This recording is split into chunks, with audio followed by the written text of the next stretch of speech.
ധനമന്ത്രി നിർമ്മല സീതാരാമൻ അവരുടെ തുടർച്ചയായ 8ാമത്തെ ബജറ്റ് ലോക്സഭയിൽ അവതരിപ്പിച്ചു.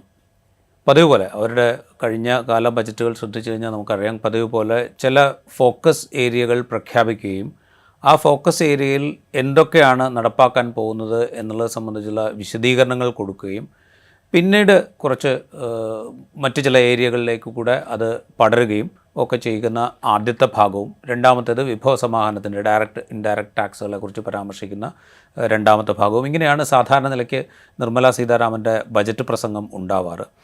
മുൻകാല ബജറ്റുകളിൽ നിന്ന് ഭിന്നമായി ചെറു പ്രസംഗങ്ങളാണ്, ഏതാണ്ട് ഒരു മണിക്കൂർ 1.5 മണിക്കൂറിനുള്ളൊക്കെ ഒതുങ്ങുന്ന വിധത്തിലുള്ള ചെറു പ്രസംഗങ്ങളാണ് അവർ നടത്തിയിട്ടുള്ളതും. അതിൽ നിന്നൊട്ടും ഭിന്നമല്ല ഇന്ന് അവതരിപ്പിച്ച ബജറ്റ് പ്രസംഗവും. ബജറ്റ് ഡോക്യുമെൻസിലൂടെ മുഴുവൻ സഞ്ചരിച്ചാൽ മാത്രമേ ബജറ്റിൻ്റെ ഒരു പൂർണ്ണരൂപം നമുക്ക് മനസ്സിലാവുകയുള്ളൂ. ഇതിപ്പോൾ ബജറ്റ് പ്രസംഗത്തെ അധികരിച്ചുള്ളൊരു അവലോകനം മാത്രമേ നമുക്കിപ്പോൾ നടത്താൻ സാധിക്കുകയുള്ളൂ. ഈ ബജറ്റ് പ്രസംഗത്തിൽ ഏറ്റവും അധികം ഊന്നൽ നൽകുന്ന ഏരിയകൾ എന്തൊക്കെയാണ്? കഴിഞ്ഞ ദിവസം പാർലമെൻറ്റിൽ അവതരിപ്പിച്ച എക്കണോമിക് സർവേയിൽ ചൂണ്ടിക്കാണിക്കുന്ന ദൗർബല്യങ്ങൾ പരിഹരിക്കുന്നതിന് ഉതകുന്ന നിർദ്ദേശങ്ങൾ എന്തൊക്കെയാണ് ബജറ്റിലുള്ളത്? ഈ നിർദ്ദേശങ്ങൾ കൊണ്ട് അതിനെ മറികടക്കാൻ സാധിക്കുമോ, അല്ലെങ്കിൽ ഏതളവിൽ അതിനെ മറികടക്കാൻ സാധിക്കും? ഇങ്ങനെ അനലൈസ് ചെയ്യാനാണ് നമ്മൾ ശ്രമിക്കുന്നത്. ഒപ്പം കേരളത്തെ സംബന്ധിച്ച് എങ്ങനെയാണ് ഈ ബജറ്റ്, അല്ലെങ്കിൽ ഒരു ഫെഡറൽ സംവിധാനത്തെ സംബന്ധിച്ച് എങ്ങനെയാണ് ഈ ബജറ്റ് എന്നതും പരിശോധിക്കാം. നമുക്കൊപ്പം ഉള്ളത് ഡോക്ടർ അനിൽ വർമ്മയാണ്. അദ്ദേഹം ധനതത്വ ശാസ്ത്രത്തിൽ അസിസ്റ്റൻറ്റ് പ്രൊഫസറാണ് കോഴിക്കോട് ഗുരുവായൂരപ്പൻ കോളേജിൽ. ഒപ്പം ഡോക്ടർ ശ്രീ VR രാമനുണ്ട്. അദ്ദേഹം എക്സിക്യൂട്ടീവ് ഡയറക്ടറാണ് centre for budget and governance accountability എന്ന സംഘടനയുടെ. സ്വാഗതം രണ്ടുപേർക്കും. ഞാൻ ആദ്യം ഡോക്ടർ അനിലിലേക്ക്. അനിൽ, പൊതുവിൽ നോക്കുമ്പോൾ ഈ ബജറ്റിനെ നമ്മൾ എങ്ങനെ കാണണം? ഏറ്റവും അവസാനം ഈ ആദായ നികുതി സ്ലാബിൽ വരുത്തിയ മാറ്റം അതൊരു പക്ഷേ പ്രതീക്ഷിച്ചതിനൊക്കെ കുറച്ച് വലിയ മാറ്റം വരുത്തിയിട്ടുണ്ട്. അതിൽ മാത്രമായിട്ട് ചുരുങ്ങുന്നൊരവസ്ഥ ഉണ്ടാവോ ഈ ബജറ്റിനെ അനലൈസ് ചെയ്യുമ്പോൾ? ഈ പറഞ്ഞതുപോലെ ബഡ്ജറ്റ് നമുക്ക് നോക്കിക്കാണാൻ, അതിൻ്റെ മുഴുവൻ രേഖകളും പരിശോധിച്ചുകൊണ്ട് അതിനെ നോക്കിക്കാണാനൊരു സമയം ആയിട്ടില്ല. നമുക്ക് യഥാർത്ഥത്തിൽ അതിൻ്റെ ബഡ്ജറ്റ് സ്പീച്ചിനെ അധികരിച്ചുകൊണ്ട് ബഡ്ജറ്റിനെ നോക്കിക്കാണാനേ ഈ ഒരു അവസരത്തിൽ സാധിക്കുകയുള്ളൂ. ആ സമയത്ത് ഈ ബഡ്ജറ്റ് സ്പീച്ച് പുറത്തു വരുന്ന സമയത്ത് തന്നെ ആദായ നികുതിയുമായിട്ട് ബന്ധപ്പെട്ട്, പ്രത്യേകിച്ച് ആദായ നികുതിയുടെ പുതിയ റെജീം ആയിട്ട് ബന്ധപ്പെട്ടിട്ടുള്ള ചില പ്രഖ്യാപനങ്ങൾ വളരെയധികം, അത് മീഡിയ ആയാലും ഗവൺമെൻറ് തന്നെയും ഒരു പ്രധാനപ്പെട്ട പ്രഖ്യാപനമായി ഈ ബഡ്ജറ്റിൻ്റെ ഏറ്റവും ഒരു മുഖമുദ്രയായിട്ട് തന്നെ മുന്നോട്ട് വയ്ക്കുന്ന രീതിയിലാണ് അവതരിപ്പിച്ചിട്ടുള്ളത്. അപ്പോൾ എന്നാൽ ഇതുമായിട്ട് ബന്ധപ്പെട്ട് മുൻപ് ആമുഖത്തിൽ സൂചിപ്പിച്ചതുപോലെ തന്നെ ബഡ്ജറ്റുമായിട്ട് ബന്ധപ്പെട്ട് നമ്മുടെ രാജ്യത്ത് നിലനിൽക്കുന്ന ഒരു സാമ്പത്തിക പരിതസ്ഥിതിയെ ഈ ബഡ്ജറ്റ് അഡ്രസ്സ് ചെയ്യാൻ സാധിച്ചിട്ടുണ്ടോ? അതുപോലെ തന്നെ കാർഷിക മേഖലയിലെ പ്രശ്നങ്ങൾ, പിന്നെ ഉപഭോഗവുമായിട്ട് ബന്ധപ്പെട്ടിട്ടുള്ള പ്രശ്നങ്ങൾ, അങ്ങനെയുള്ള വിവിധങ്ങളായ തൊഴിൽ മേഖലയുമായിട്ട് ബന്ധപ്പെട്ട്, തൊഴിലില്ലായ്മയായിട്ട് ബന്ധപ്പെട്ട പ്രശ്നങ്ങൾ, അങ്ങനെ വിവിധങ്ങളായ മറ്റ് കാര്യങ്ങളുണ്ട്. അതിനെയൊക്കെ മറച്ചു വയ്ക്കുന്ന രീതിയിൽ ഏറ്റവും പ്രധാനപ്പെട്ട ഒരു നിർദ്ദേശം എന്നുള്ള രീതിയിലാണ് കേവലം 2% ആളുകൾ ആദായ നികുതി അടയ്ക്കുന്ന ഒരു ചെറിയ ശതമാനം, മൊത്തം ഇന്ത്യയുടെ ജനസംഖ്യ എടുത്തു നോക്കുമ്പോൾ ഒരു ചെറിയ ശതമാനം ആളുകളെ മാത്രം ബാധിക്കുന്ന ഒരു കാര്യമായ ഈ ആദായ നികുതിയിൽ വന്നിരിക്കുന്ന ഒരു മാറ്റത്തെ പൊതുവെ വിലയിരുത്തപ്പെടുന്നത് ആ രീതിയിൽ തന്നെയാണ് മീഡിയയും അതുപോലെ തന്നെ ആദ്യ പ്രതികരണങ്ങളിൽ. റൈറ്റ്. ശ്രീരാമൻ, താങ്കൾ എങ്ങനെയാണ് കാണുന്നത്? ഇപ്പോൾ ഈ 2047 വികസിത രാഷ്ട്രമാകുക എന്ന ലക്ഷ്യം വെച്ചുകൊണ്ടാണ് ബജറ്റ് പ്രിപ്പറേഷൻ എന്ന് കഴിഞ്ഞ പ്രസംഗത്തിൽ, അതായത് 2024 ആദ്യത്തെ പരിഷ്കരിച്ച ബജറ്റ് പ്രസൻറ്റ് ചെയ്യുമ്പോൾ ധനമന്ത്രി പറഞ്ഞിട്ടുണ്ട്. ഇത്തവണത്തെ എക്കണോമിക് റിവ്യൂവിൽ 2047 വികസിത രാഷ്ട്രമാകണമെങ്കിൽ എങ്ങനെയാണ് മുന്നോട്ട് പോകേണ്ടതെന്നുള്ളത് സംബന്ധിച്ചുള്ള ചില പരാമർശങ്ങളുണ്ട്. എത്ര ശതമാനം വളർച്ചാ നിരക്കാണ് അടുത്ത വർഷങ്ങളിൽ നമ്മൾ കൈവരിക്കേണ്ടത് എന്നുള്ളതിനെക്കുറിച്ചുള്ള സൂചനകളുണ്ട്. ഈ പ്രസംഗത്തിലും ധനമന്ത്രി പറയുന്നുണ്ട്, നമ്മൾ 2047 വികസിത രാഷ്ട്രമാകുക എന്നുള്ളതാണ് നമ്മുടെ ലക്ഷ്യം എന്ന് പറയുന്നുണ്ട്. അത് മുൻനിർത്തിയുള്ള ഒരു നിർദ്ദേശങ്ങളുടെ സമാഹരണം ഈ ബജറ്റിൽ കാണുന്നുണ്ടോ? എക്കണോമിക് റിവ്യൂ പ്രധാനമായും ചൂണ്ടിക്കാണിച്ച ഈ തൊഴിലില്ലായ്മ പോലെയുള്ള കാതലായ പ്രശ്നങ്ങളെ അഡ്രസ്സ് ചെയ്യുന്ന നിർദ്ദേശങ്ങൾ അതിനെ ഫോക്കസ് ചെയ്യുന്ന നിർദ്ദേശങ്ങൾ ഈ ബജറ്റിൽ കാണുന്നുണ്ടോ? ആദ്യമായിട്ട് ഞാൻ ഇപ്പോ പുറത്തു വന്നിട്ടുള്ള സർക്കാരിന്റെ ബജറ്റ് വെബ്സൈറ്റിൽ വന്നിട്ടുള്ള പല ഡോക്യുമെന്റുകളും ബജറ്റ് സ്പീച്ചിന് അപ്പുറത്തുള്ള കുറച്ച് കാര്യങ്ങളും കൂടെ വളരെ ക്വിക്കായിട്ട് വളരെ ഒരു വിഹക വീക്ഷണം എന്നൊക്കെ പറയാവുന്ന രീതിയിലുള്ള ഒരു അനാലിസിസ് നടത്താൻ ഞാൻ നോക്കിയിരുന്നു. അതൊക്കെ വെച്ചിട്ടാണ് ഒരു ബജറ്റിനെ നമ്മൾ വിലയിരുത്തേണ്ടത്. ഈ നേരത്തെ പറഞ്ഞതുപോലെ തന്നെ പ്രൊഫസർ അനിൽ പറഞ്ഞതുപോലെ തന്നെ ഈ ഒരു പോപ്പുലിസ്റ്റ് മെഷറുകൾ അല്ലെങ്കിൽ ഒരു 2% മാത്രം ബാധിക്കുന്ന വിഷയങ്ങളെ വെച്ചുകൊണ്ട് അവിടെയാണ് ഇന്ന് ധനമന്ത്രി കൺക്ലൂഡ് ചെയ്തത്.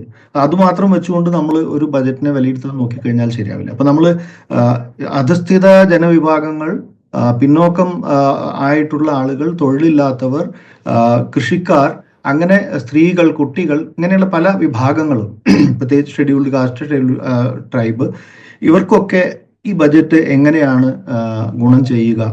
അതുപോലെ നിങ്ങൾ നേരത്തെ ചോദിച്ചതുപോലെ 2047 ഇന്ത്യ ഒരു ഹൈ ഇൻകം കൺട്രി അഥവാ ഒരു പഴയ ഭാഷയിൽ വികസിത രാഷ്ട്രം, വികസിത് ഭാരത് എന്നാണ് അവർ പറയുന്നത്. പക്ഷെ അതിന്റെ ഉദ്ദേശം അത് ഇപ്പോഴത്തെ വേൾഡ് ബാങ്ക് ലാംഗ്വേജ് പ്രകാരമുള്ള ഹൈ ഇൻകം കൺട്രി എന്നുള്ളൊരു ഉദ്ദേശം വെച്ചുകൊണ്ടാണ് സംസാരിക്കുന്നത്. അതിനനുസരിച്ചാണ് നമ്മുടെ ഡാറ്റ, ഇന്ത്യയിൽ നമുക്കിപ്പോൾ കിട്ടുന്ന ഡാറ്റ എത്രമാത്രം വിശ്വസനീയമാണ് എന്നുള്ള ഒരു ചോദ്യം നമുക്ക് മുന്നോട്ട് വെക്കേണ്ടി വരും. കാരണം പൊതുജനങ്ങൾക്ക് നേരിട്ട് ആക്സസ് ചെയ്യാവുന്ന ഡാറ്റ ഒരുപാട് കുറഞ്ഞു പോയിരിക്കുന്നു. സെൻസസ് പോലും നമ്മുടെ 2015 ശേഷം ഇക്കണോമിക് സർവേ ബേസ് ചെയ്യുന്ന ചില അടിസ്ഥാന കാര്യങ്ങൾ മുഴുവൻ അസംഷൻസ് ആണ്. കാരണം ഒരു സെൻസസ് കഴിഞ്ഞിട്ട് 15 വർഷമായിരിക്കുന്നു. 15 വർഷം കഴിഞ്ഞിട്ട് നമുക്ക് രണ്ടാമത്തെ സെൻസസ് 2021 സെൻസസ് ഇതുവരെ വരുന്നില്ല. 2030 സെൻസസിനുള്ള പ്രിപ്പറേഷൻ പോലും ഉണ്ടോ? 2021 സെൻസസിന് എന്ത് സംഭവിക്കുമെന്ന് അറിയില്ല. അപ്പൊ അങ്ങനെ നമ്മുടെ അസംഷൻസ് മിക്കവാറും ഒരു ധാരണ വെച്ചിട്ടാണ് നമ്മൾ ഗ്രോത്തിനെ പറ്റിയൊക്കെ പറയുന്നത്. അപ്പൊ എക്കണോമിക് സർവേ പറയുന്നത് പ്രകാരം നമ്മുടെ തൊഴിലില്ലായ്മ കുറഞ്ഞു എന്നാണ് പറയുന്നത്. അത് ഇന്നത്തെ സാമ്പത്തികമായി ഒരു വലിയ ക്ലാസ്സിന് മാത്രം, ഒരു ചെറിയ ക്ലാസ്സിന് മാത്രം ഗുണം ചെയ്യുന്ന സാമ്പത്തിക നയമാണ് മുന്നോട്ട് പോയിക്കൊണ്ടിരിക്കുന്നത്. അപ്പൊ അത് വെച്ചിട്ട് ഒരു ഒരു എക്കണോമിക് പ്രൊഫൈല് ഏറ്റവും സ്ട്രോങ് ആയിട്ടുള്ള കുറെ ആളുകൾക്ക് മാത്രമാണ് ഇതിന്റെ ഗുണം കിട്ടുന്നത്. അങ്ങനെയുള്ള ഒരു സ്ഥിതിയിലാണ് ഈ ബജറ്റ് നടക്കുന്നത് എന്നുള്ളതുകൊണ്ട് തന്നെ ഈ ബജറ്റിന്റെ ഒരു പ്രത്യേകത, അത് ബീഹാറിലെയും പിന്നെ വേറൊരു സംസ്ഥാനത്തിന്റെ പേര് ഇടയ്ക്കെങ്കിലും കേട്ടത് കൃഷിയുടെ വിഷയങ്ങൾ സംസാരിക്കുന്ന സമയത്ത് ആദ്യത്തെ പില്ലറായിട്ട് കൃഷിയെയാണ് മുന്നോട്ട് വെച്ചിരുന്നത്. ആ കൃഷിയെ മുന്നോട്ട് വെച്ചിട്ടുള്ള രീതിയിൽ നിന്ന് തന്നെ നോക്കുമ്പോൾ നമുക്കറിയാം അതില് ഈ ഫാർമറുടെ, കൃഷിക്കാരന്റെ ഉന്നമനം എത്രമാത്രം മുന്നോട്ട് വെക്കുന്നുണ്ട് എന്നുള്ളതിൽ അത് ഞാൻ ഒറ്റ നോട്ടത്തിൽ നോക്കുമ്പോൾ എനിക്ക് അതിൽ കൃത്യമായിട്ട് ഒരു ധാരണ കിട്ടുന്നതേ ഇല്ല. കാരണം അത് വളരെ സൂപ്പർഫിഷ്യൽ ആയിട്ടുള്ള കുറെ സ്കീമുകളുടെ മുകളിലാണ് അത് പോകുന്നതായിട്ട് ഞാൻ മനസ്സിലാക്കുന്നത്. അത് കഴിഞ്ഞ് നമ്മൾ ടാക്സുകളുടെയും പിന്നെ ഈ എക്സംഷൻസിലേക്ക് വരുമ്പോൾ, ഇൻകം ടാക്സ് അല്ലാതെയും ഇപ്പൊ ബാറ്ററിയുടെ എക്സംഷൻ പോലെയുള്ള ഇതൊക്കെ വരുമ്പോൾ ഇന്ത്യയിൽ പിന്നെ ആർക്ക് ആണ് ഇത് ഗുണം ചെയ്യുക എന്നുള്ളത്, ചില ജീവൻ രക്ഷാ ഔഷധങ്ങളുടെ കാര്യത്തിൽ പിന്നെ എക്സംഷൻസ് കൊടുത്തിട്ടുണ്ട്.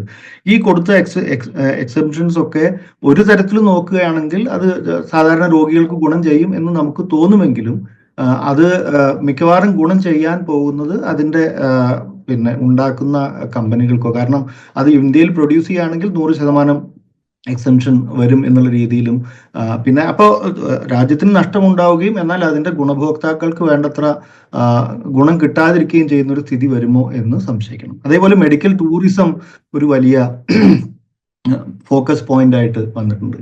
മെഡിക്കൽ ടൂറിസം അത് നമ്മുടെ സാധാരണക്കാരന്റെ ചികിത്സയിലേക്കുള്ള ആക്സസിനെ എത്രമാത്രം മുന്നോട്ട് കൊണ്ടുപോകും എന്ന് നമുക്കറിയില്ല.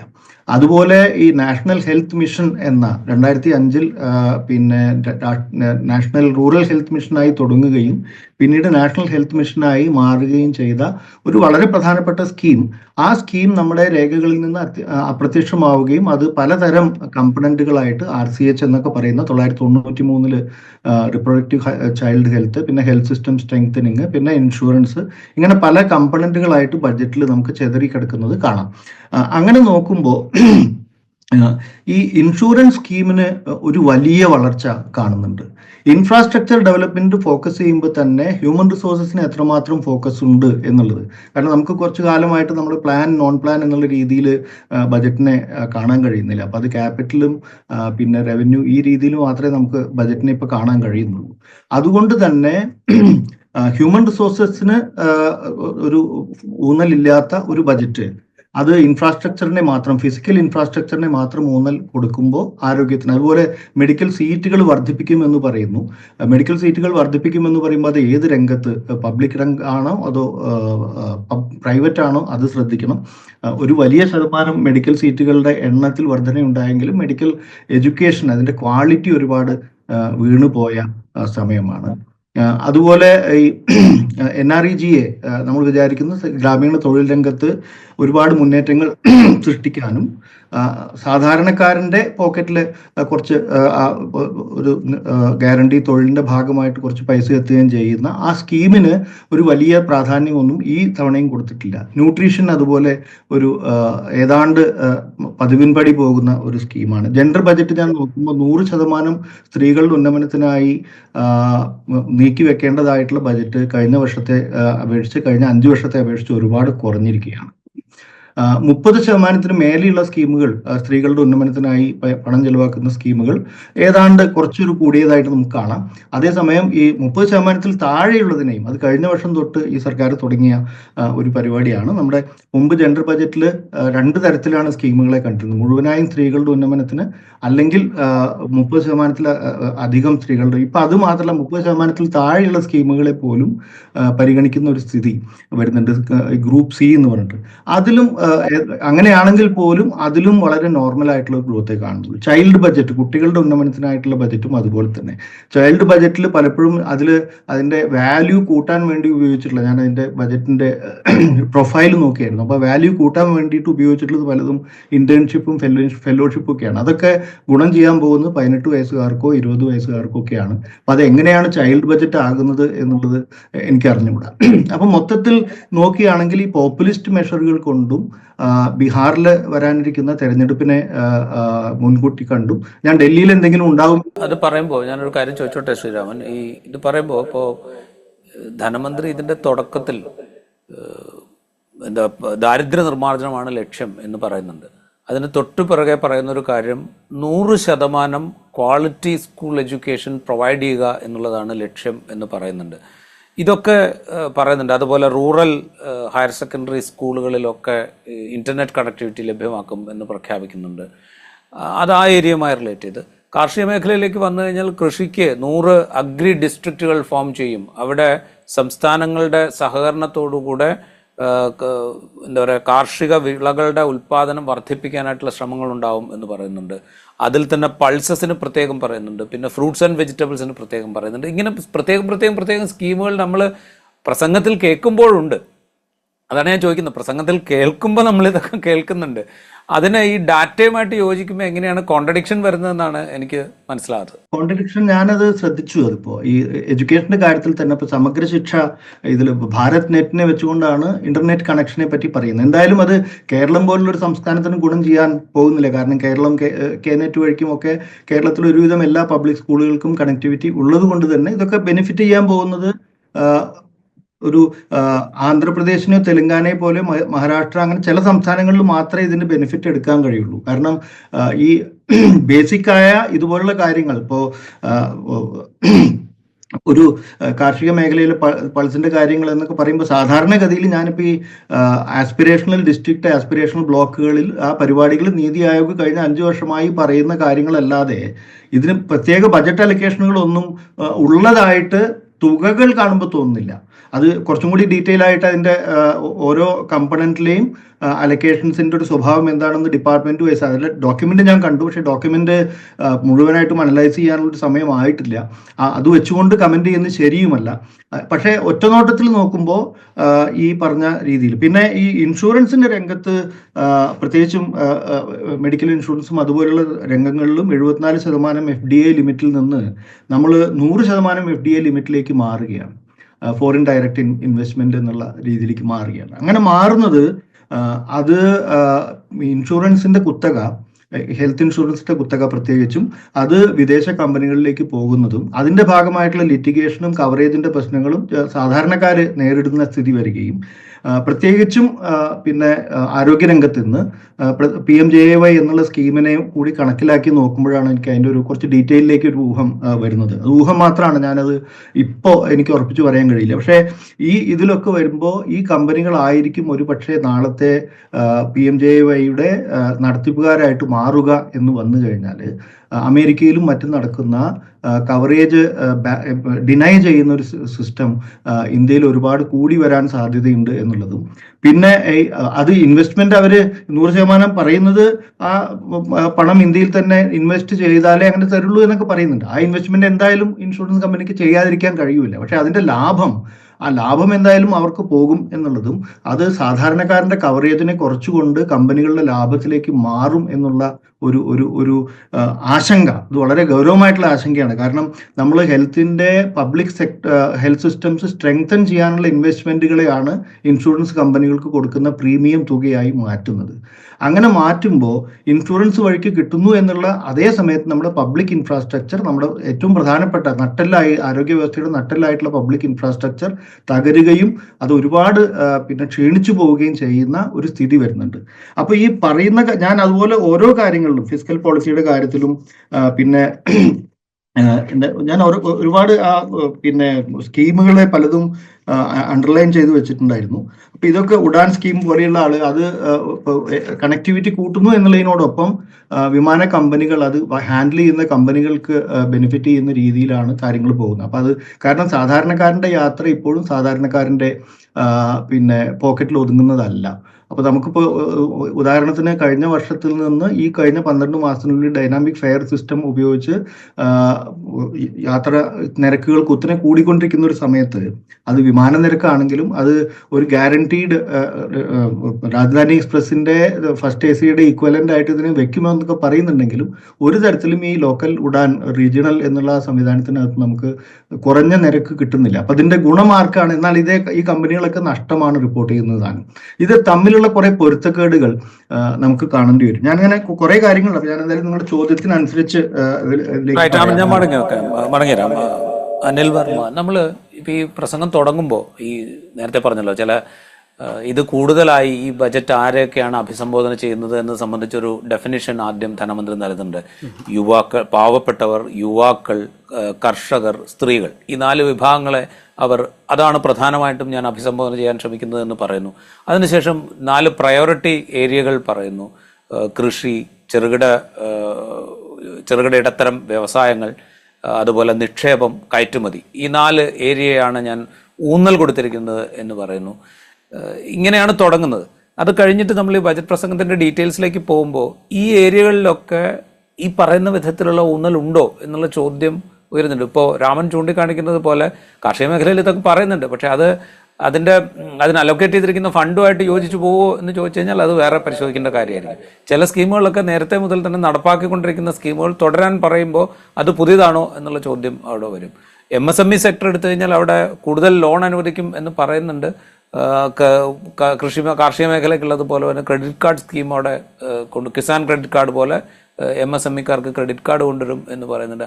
അതുകൊണ്ട് മാത്രം മെച്ചപ്പെട്ടു വരുന്നൊരവസ്ഥയിലാണോ ഇന്ത്യയിലെ MSME സെക്ടർ എന്ന ചോദ്യം അഡ്രസ് ചെയ്യപ്പെടുന്നുണ്ടോ? ഇത് മാത്രം മതിയോ എന്നുള്ളൊരു പ്രശ്നമുണ്ടോ?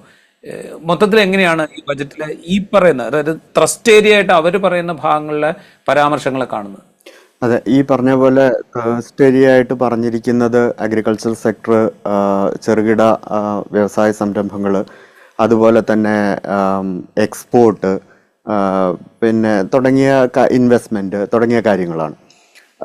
അഗ്രികൾച്ചറൽ സെക്ടർ എടുത്താൽ നമുക്കറിയാം, ഈ കഴിഞ്ഞ കുറച്ച് കാലങ്ങളായിട്ട് ഇന്ത്യയുടെ വിവിധ ഭാഗങ്ങളിൽ നിന്ന് വളരെ രൂക്ഷമായ രീതിയിലുള്ള പ്രതിഷേധങ്ങൾ ഉയർന്നു വന്നൊരു മേഖലയാണ് അഗ്രികൾച്ചറൽ സെക്ടർ. കാർഷിക പ്രക്ഷോഭങ്ങൾ ഉയർന്നു വന്ന ഇതാണ്.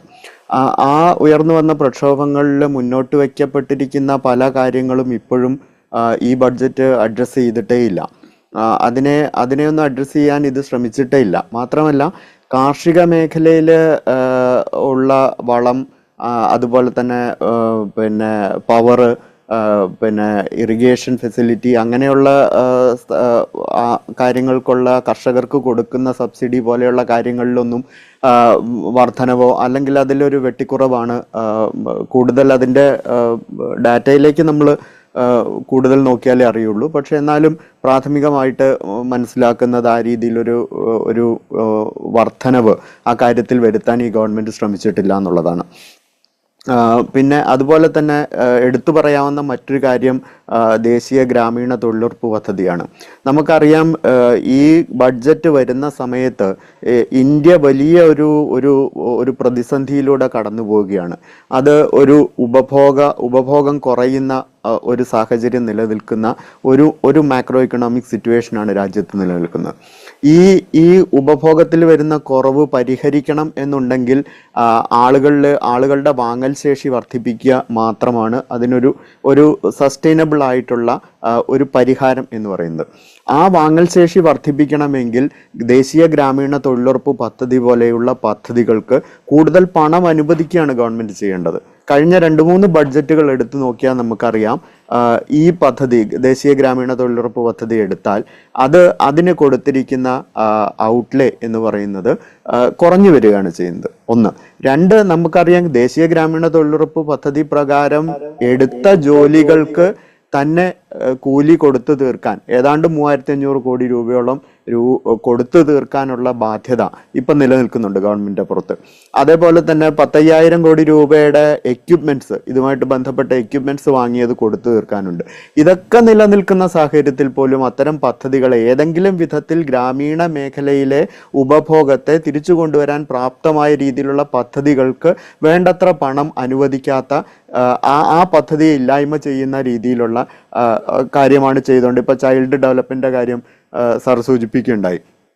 അതുപോലെയുള്ള എല്ലാ പദ്ധതികളും ഗ്രാമീണ മേഖലയിലെ വരുമാന ശോഷണം തടയാൻ ഏതെങ്കിലും വിധത്തിൽ ഗുണകരമാകുന്ന പദ്ധതികളെ പലതും തളർത്തുന്ന വിധത്തിലുള്ള ഒരു ഇടപെടലാണ് ഗവൺമെൻറ്റിൻ്റെ ഭാഗത്തുനിന്നുണ്ടാകുന്നത്. അപ്പോൾ ഈ തേഴ്സ്റ്റ് ഏരിയാസ് പറയുമ്പോഴും അതിന് വേണ്ട രീതിയിലുള്ള ഇപ്പം ഉപഭോഗം വർദ്ധിപ്പിക്കുക എന്ന് പറയുന്നതിൽ അവർ കാണുന്ന ഏറ്റവും പ്രധാനപ്പെട്ട ഒരു കാര്യം എന്ന് പറയുന്നത് മിഡിൽ ക്ലാസിൻ്റെ ഉപഭോഗം വർദ്ധിപ്പിക്കലാണ്. മിഡിൽ ക്ലാസിൻ്റെ ഉപഭോഗം വർദ്ധിക്കുന്നത് വഴി സാമ്പത്തിക പുരോഗതി ഉണ്ടാകുമെന്ന് പറയാൻ കഴിയില്ല. കാരണം റിച്ചർ സെക്ഷൻസ് എപ്പോഴും അവർ കൂടുതൽ ഇമ്പോർട്ടൻസ് കൊടുക്കുന്നത് സേവിങ്ങിനാണ്. കൺസംഷനേക്കാൾ കൂടുതൽ ഇമ്പോർട്ടൻസ് കൊടുക്കുന്നത് സേവിങ്ങിനാണ്.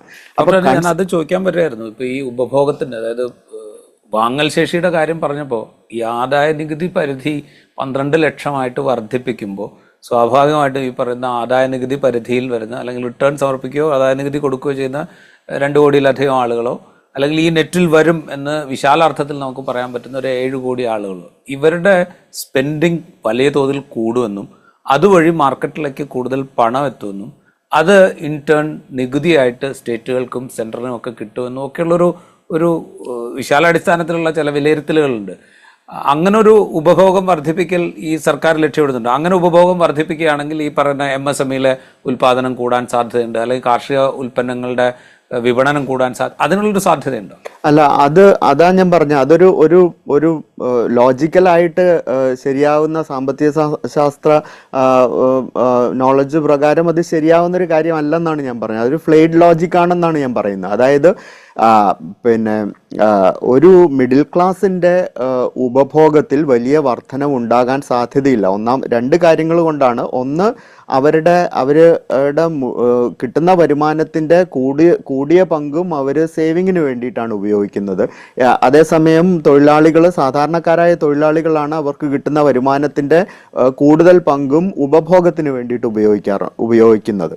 അപ്പം സാധാരണക്കാരായ തൊഴിലാളികളുടെ വരുമാനം വർദ്ധിപ്പിക്കുന്നത് വഴി മാത്രമേ ഗ്രാമീണ മേഖലയിലെ ഈ പറയുന്ന വാങ്ങൽ ശേഷി വർദ്ധിപ്പിക്കാനും ഉപഭോഗം വർദ്ധിപ്പിക്കാനും അതുവഴി അതിൻ്റെ ഒരു മൾട്ടിപ്ലയർ ഇഫക്റ്റ് ആയിട്ട് സാമ്പത്തിക പുരോഗതി ഉണ്ടാക്കാനും സാധിക്കുകയുള്ളൂ എന്നുള്ളതാണ് ഒന്നാമത്തെ കാര്യം. രണ്ടാമത്തെ കാര്യം, നമുക്കറിയാം ഈ മിഡിൽ ക്ലാസിൻ്റെ കൺസംഷൻ എന്ന് പറയുന്നത് ആൾമോസ്റ്റ് സാച്ചുറേറ്റഡ് ആണ്. അതിൽ വലിയ വർധനവ് ഉണ്ടാക്കുക എന്ന് പറയുന്നത് അത്ര എളുപ്പമുള്ള കാര്യമല്ല. അപ്പം ഉപഭോഗം വർദ്ധിപ്പിക്കുക എന്നതുകൊണ്ട് ഗവൺമെൻറ് ഉദ്ദേശിക്കുന്നത്, അല്ലെങ്കിൽ ഈ പറയുന്ന ഒരു ഔദ്യോഗിക സാമ്പത്തിക ശാസ്ത്രത്തിൻ്റെ ഭാഗമായിട്ട് ആളുകൾ ഉദ്ദേശിക്കുന്നത്, മിഡിൽ ക്ലാസിൻ്റെ ഉപഭോഗം വർദ്ധിപ്പിച്ചതുകൊണ്ട് സാമ്പത്തിക പുരോഗതി ഉണ്ടാക്കാം എന്ന് പറയുന്ന ലോജിക്ക് ശരിയല്ല എന്നുള്ളതാണ് എനിക്ക് ഒന്നാമതായിട്ട് തോന്നുന്നത്. രണ്ടാമത്തെ കാര്യം, MSME മേഖലയിൽ പിന്നെ ഈ പറഞ്ഞതുപോലെ വലിയ മാറ്റം ഉണ്ടാകേണ്ടതുണ്ട്. നമ്മുടെ മാനുഫാക്ചറിങ് സെക്ടർ എടുത്തു നോക്കിക്കഴിഞ്ഞാൽ എത്രയോ വർഷങ്ങളായിട്ട് ഇന്ത്യയുടെ മാനുഫാക്ചറിങ് സെക്ടറിൽ എൻ്റെ ഗ്രോത്ത് റേറ്റ് ഒട്ടും തൃപ്തികരമല്ലാത്ത രീതിയിലാണ് മുന്നോട്ട് പോയിക്കൊണ്ടിരിക്കുന്നത്. ഏത് പ്രധാനപ്പെട്ട പ്രൊഡ്യൂസേഴ്സ്, ഇപ്പോൾ ഹൗസ് ഹോൾഡ് അപ്ലയൻസസിൻ്റെ പ്രൊഡ്യൂസേഴ്സ് ആകട്ടെ, വാഹന വിപണിയാകട്ടെ, ഈ വിപണികളിലെയൊക്കെ ഒരു മാനുഫാക്ചറിങ് സെക്ടർ എന്ന് പറയുന്നത് ഒരു ഇന്ത്യയുടെ മാനുഫാക്ചറിങ് സെക്ടർ ഒട്ടും തൃപ്തികരമല്ലാത്ത രീതിയിലാണ് മുന്നോട്ട് പോയിക്കൊണ്ടിരിക്കുന്നത്. MSME സെക്ടർ എടുത്താൽ തന്നെ കേവലം ക്രെഡിറ്റ് വർദ്ധിപ്പിച്ചതുകൊണ്ടോ അല്ലെങ്കിൽ ഏതെങ്കിലും രീതിയിലുള്ള ഇൻപുട്ട് വർധനവ് കൊണ്ടോ മാനുഫാക്ചറിങ് സെക്ടറിൻ്റെ ഇംപ്രൂവ്മെൻറ്റ് ഉണ്ടാവില്ല എന്ന് പറയാം. പിന്നെ അതുപോലെ തന്നെ എക്സ്പോർട്ട് വർദ്ധിപ്പിക്കാൻ വേണ്ടിയിട്ട് ക്രെഡിറ്റ് വർദ്ധിപ്പിക്കുക, ഇതുകൊണ്ട് മാത്രം രാജ്യത്തെ എക്സ്പോർട്ട് വർദ്ധിക്കുമോ? പിന്നെ വിദേശ വിപണികളുമായിട്ട് ബന്ധപ്പെട്ട് അന്താരാഷ്ട്ര തലത്തിലെ വില നിലവാരമൊക്കെ ആയിട്ട് ബന്ധപ്പെട്ട് ഒരുപാട് പ്രശ്നങ്ങൾ ആ മേഖലയിൽ നിലനിൽക്കുന്നുണ്ട്. അപ്പം കേവലം എക്സ്പോർട്ട് വർദ്ധിപ്പിക്കണം എന്ന് പറഞ്ഞതുകൊണ്ട് മാത്രം വിദേശ രാജ്യങ്ങളിലുള്ള ആളുകൾക്ക് നമ്മുടെ പ്രോഡക്റ്റുകൾക്ക് ഉള്ള ഡിമാൻഡ് വർദ്ധിപ്പിക്കാൻ സാധിക്കില്ല. അപ്പോൾ ആ രീതിയിൽ ആ കാറ്റഗറൈസേഷനൊക്കെ നല്ലതാണ്. പക്ഷേ അതിൽ പറഞ്ഞിരിക്കുന്ന കാര്യങ്ങൾ എത്രത്തോളം പ്രാവർത്തികമായിട്ട് നമുക്ക് ചെയ്യാൻ പറ്റും, അതുകൊണ്ട് ഏതെങ്കിലും വിധത്തിൽ സമ്പദ് വ്യവസ്ഥ ഇന്ന് അനുഭവിക്കുന്ന പ്രശ്നങ്ങൾക്ക് പരിഹാരമാകുമോ എന്ന് ചോദിക്കുമ്പോൾ ആ ഒരു കാര്യത്തിൽ എനിക്ക് ഒരു സംശയമുണ്ട് എന്നാണ് പറയാനുള്ളത്. റൈറ്റ്. രാമൻ നേരത്തെ സംസാരിച്ചപ്പോൾ ഈ ബജറ്റ് പ്രസംഗത്തിൽ ബീഹാറിനെ കുറിച്ച് പരാമർശിച്ചത് സൂചിപ്പിക്കുകയുണ്ടായി. അപ്പോൾ പ്രസംഗത്തിൽ ഞാൻ കേട്ടപ്പോൾ ഈ പ്രസംഗത്തിൽ ബീഹാർ എന്നുള്ളൊരു സംസ്ഥാനത്തിൻ്റെ പേര് മാത്രമാണ് പരാമർശിച്ചത്. കഴിഞ്ഞ തവണ 2024 പ്രസംഗത്തിൽ ബീഹാറിനൊപ്പം ആന്ധ്രാപ്രദേശിൻ്റെ പേരൂടെ ഉണ്ടായിരുന്നു. ഇത്തവണ ബീഹാറിൻ്റെ പേര് മാത്രമേ ഉള്ളൂ. അതിൽ തന്നെ എന്താ പറയുക, ഒരു ബോർഡ്, ഭക്ഷ്യവസ്തുവിൻ്റെ പേര് എനിക്ക് ഇപ്പോൾ ഓർമ്മ കിട്ടുന്നില്ല, ഇവിടെ അത്ര ഫെമിലിയർ അല്ലാത്തതുകൊണ്ടാണ്. രണ്ടാമത്തത് ഒരു ഭക്ഷ്യ സംസ്കരണ ഫുഡ് ഇൻസ്റ്റിറ്റ്യൂട്ട്, പിന്നെ ഗ്രീൻഫീൽഡ് വിമാനത്താവളങ്ങൾ, പിന്നെ ഒരു കോസി കനാൽ പ്രൊജക്റ്റിന് വേണ്ടിയിട്ടുള്ള സാമ്പത്തിക സഹായം, ഇങ്ങനെ പല കാര്യങ്ങൾ ബീഹാറിന് വേണ്ടി പറയുന്നുണ്ട്. ബീഹാറിലാണ് അടുത്ത് തെരഞ്ഞെടുപ്പ് വരാൻ പോകുന്നത്. ബീഹാറിൽ ഒറ്റയ്ക്കാണ് തെരഞ്ഞെടുപ്പ് നടക്കുന്നത്. നമ്മളിപ്പോൾ കേരളത്തിലൊക്കെ തെരഞ്ഞെടുപ്പ് പോകുമ്പോൾ കേരളത്തിലും വെസ്റ്റ് ബംഗാളിലും മറ്റേ 3-4 സംസ്ഥാനങ്ങൾ ഒരുമിച്ചാണ് തെരഞ്ഞെടുപ്പ് നടക്കുക. ബീഹാറിൽ ഒറ്റയ്ക്കാണ് തെരഞ്ഞെടുപ്പ് നടന്നത്. അതിൻ്റെ ഒരു അഡ്വാൻറ്റേജ് ബജറ്റിൽ ബീഹാറിനുണ്ട് എന്ന് തോന്നുന്നു. ഇവിടെ ഞാൻ ചോദിക്കുന്നത്, ഒരു ഫെഡറൽ സിസ്റ്റം, ഇതൊരു യൂണിയൻ ബജറ്റാണ്, ഇതൊരു ഫെഡറൽ സിസ്റ്റമാണ്, അങ്ങനെ ഒരു സംഭവമേ ഇല്ലാതായിക്കൊണ്ടിരിക്കുകയാണ്. അങ്ങനത്തെ ഒരു പൊളിറ്റിക്കൽ സ്റ്റേറ്റ്മെൻറ്റ് ഈ തുടർച്ചയായിട്ടുള്ള ബജറ്റുകളിലൂടെ ഈ കേന്ദ്ര സർക്കാർ ഉണ്ടാക്കിയെടുക്കുന്നുണ്ടോ? ഒരു മഹാരാജ്യത്തെ, ഇന്ത്യ പോലെയുള്ള ഒരു മഹാരാജ്യത്തെ ഒരു സംസ്ഥാനത്തിൻ്റെതായിട്ടുള്ള രീതിയിലാണ് ഈ ഗവൺമെൻറ് കാണുന്നത് എന്ന് സംശയിക്കേണ്ടിയിരിക്കുന്നു. കാരണം ഒരു ഫെഡറൽ ഗ്രൂപ്പ് ഓഫ് സ്റ്റേറ്റ്സ് എന്നുള്ള രീതിയിൽ കാണേണ്ടതായ ഈ സംവിധാനത്തിനെ നമ്മൾ അതുകൊണ്ടാണ് ഈ വൺ ഇന്ത്യ വൺ നാഷൻ എന്ന് പറഞ്ഞിട്ട്, പിന്നെ വൺ എന്ന് പറഞ്ഞിട്ട് പല ടാഗുകളും അതിൽ വന്നുകൊണ്ട് പല കാര്യങ്ങളെയും ഏകീകരിക്കുന്ന രീതിയിലേക്ക് പോകുന്നത്.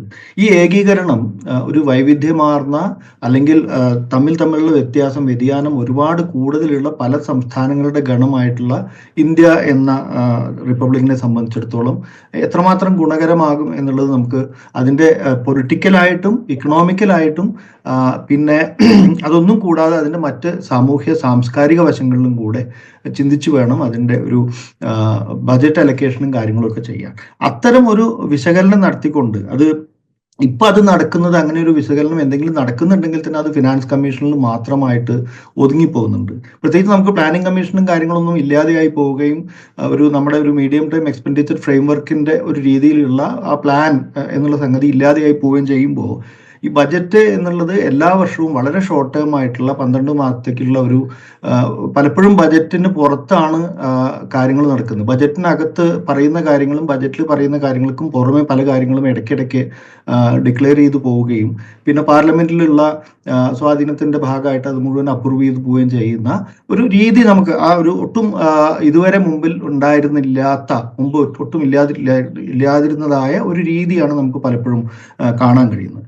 അത് ഒരു പിന്നെ പ്രശ്നം നിറഞ്ഞൊരു കാര്യമാണ്. അപ്പം ഞാൻ ബീഹാറിലേക്ക് വരികയാണെങ്കിൽ, ബീഹാറിലെ തെരഞ്ഞെടുപ്പാണ് ഇത് ഞാനിങ്ങനെ ബീഹാറിന്റെ പല തവണ ഇന്ന് ധനമന്ത്രി സംസാരിക്കുമ്പോഴും ഭരണപക്ഷത്തും പ്രതിപക്ഷത്തും ചിരി പൊട്ടുന്നതും കമന്റ് പിന്നെ പറയുന്നതും നമുക്ക് കേൾക്കാം. കാരണം എന്താ വെച്ചാൽ എന്തുകൊണ്ടാണ് ബീഹാർ എന്നുള്ള ഒരു ഒരു ഒരു ഹൈലൈറ്റും ഒരു എംഫാസിസും അവിടെ ഊന്നലും അവിടെ വരുന്നത് എന്നുള്ളൊരു ഇത്. അപ്പൊ നിങ്ങൾ പറഞ്ഞ പോലെ മഖാന ഒരു പ്രത്യേകതരം പ്രോട്ടീൻ റിച്ച് ആയിട്ടുള്ള ഒരു ഭക്ഷണമാണെന്ന് ഗ്ലോബലി ഒരുപാട് പിന്നെ ആവശ്യക്കാർ വന്നുകൊണ്ടിരിക്കുന്ന, അപ്പൊ അതിന്റെ ഭാഗമായിട്ട് എൻ്റെ എക്സ്പോർട്ട് കൂടിക്കൊണ്ടിരിക്കുകയാണ്. ഇന്ത്യയിൽ ഏറ്റവും കൂടുതൽ എന്നല്ല, ഏറ്റവും ഒരു കേരളം പല കാര്യങ്ങളിലും പ്രൊഡക്ഷൻ ചെയ്യുന്നത് പോലെ ബീഹാറാണ് ഒരു 90-95% മഖാന പ്രൊഡ്യൂസ് ചെയ്യുന്നത്. ഈ മഖാനയുടെ പ്രൊഡക്ഷന് വേണ്ട സംവിധാനമാണ്, അത് വളരെ നാച്ചുറലായി മുമ്പേ തന്നെ ഉണ്ടാകേണ്ടതായിരുന്നു എന്നുള്ളതാണ് എൻ്റെ അഭിപ്രായം. ഈ മഖാന ഗ്ലോബലി അതിൻ്റെ ഒരു ഫുഡ് പാറ്റേണിലേക്ക് കടന്നിട്ട് ഇപ്പോൾ ഒരു ലോകത്തെ ലീഡിങ് ഭക്ഷണമായിട്ടുള്ള പ്രോട്ടീൻ നിറയുന്ന ഭക്ഷണമായി മാറിയിട്ടൊരു ഏതാണ്ട് 7 കൊല്ലമായി. ഈ 7 കൊല്ലത്തിനുള്ളിൽ നമുക്ക് ഇപ്പോഴാണ് മഖാനയ്ക്ക് വേണ്ടി അതും ഒരു എന്താണ് പറയുന്നത്, അതിൽ പറയുന്ന മഖാന ബോർഡാണ്.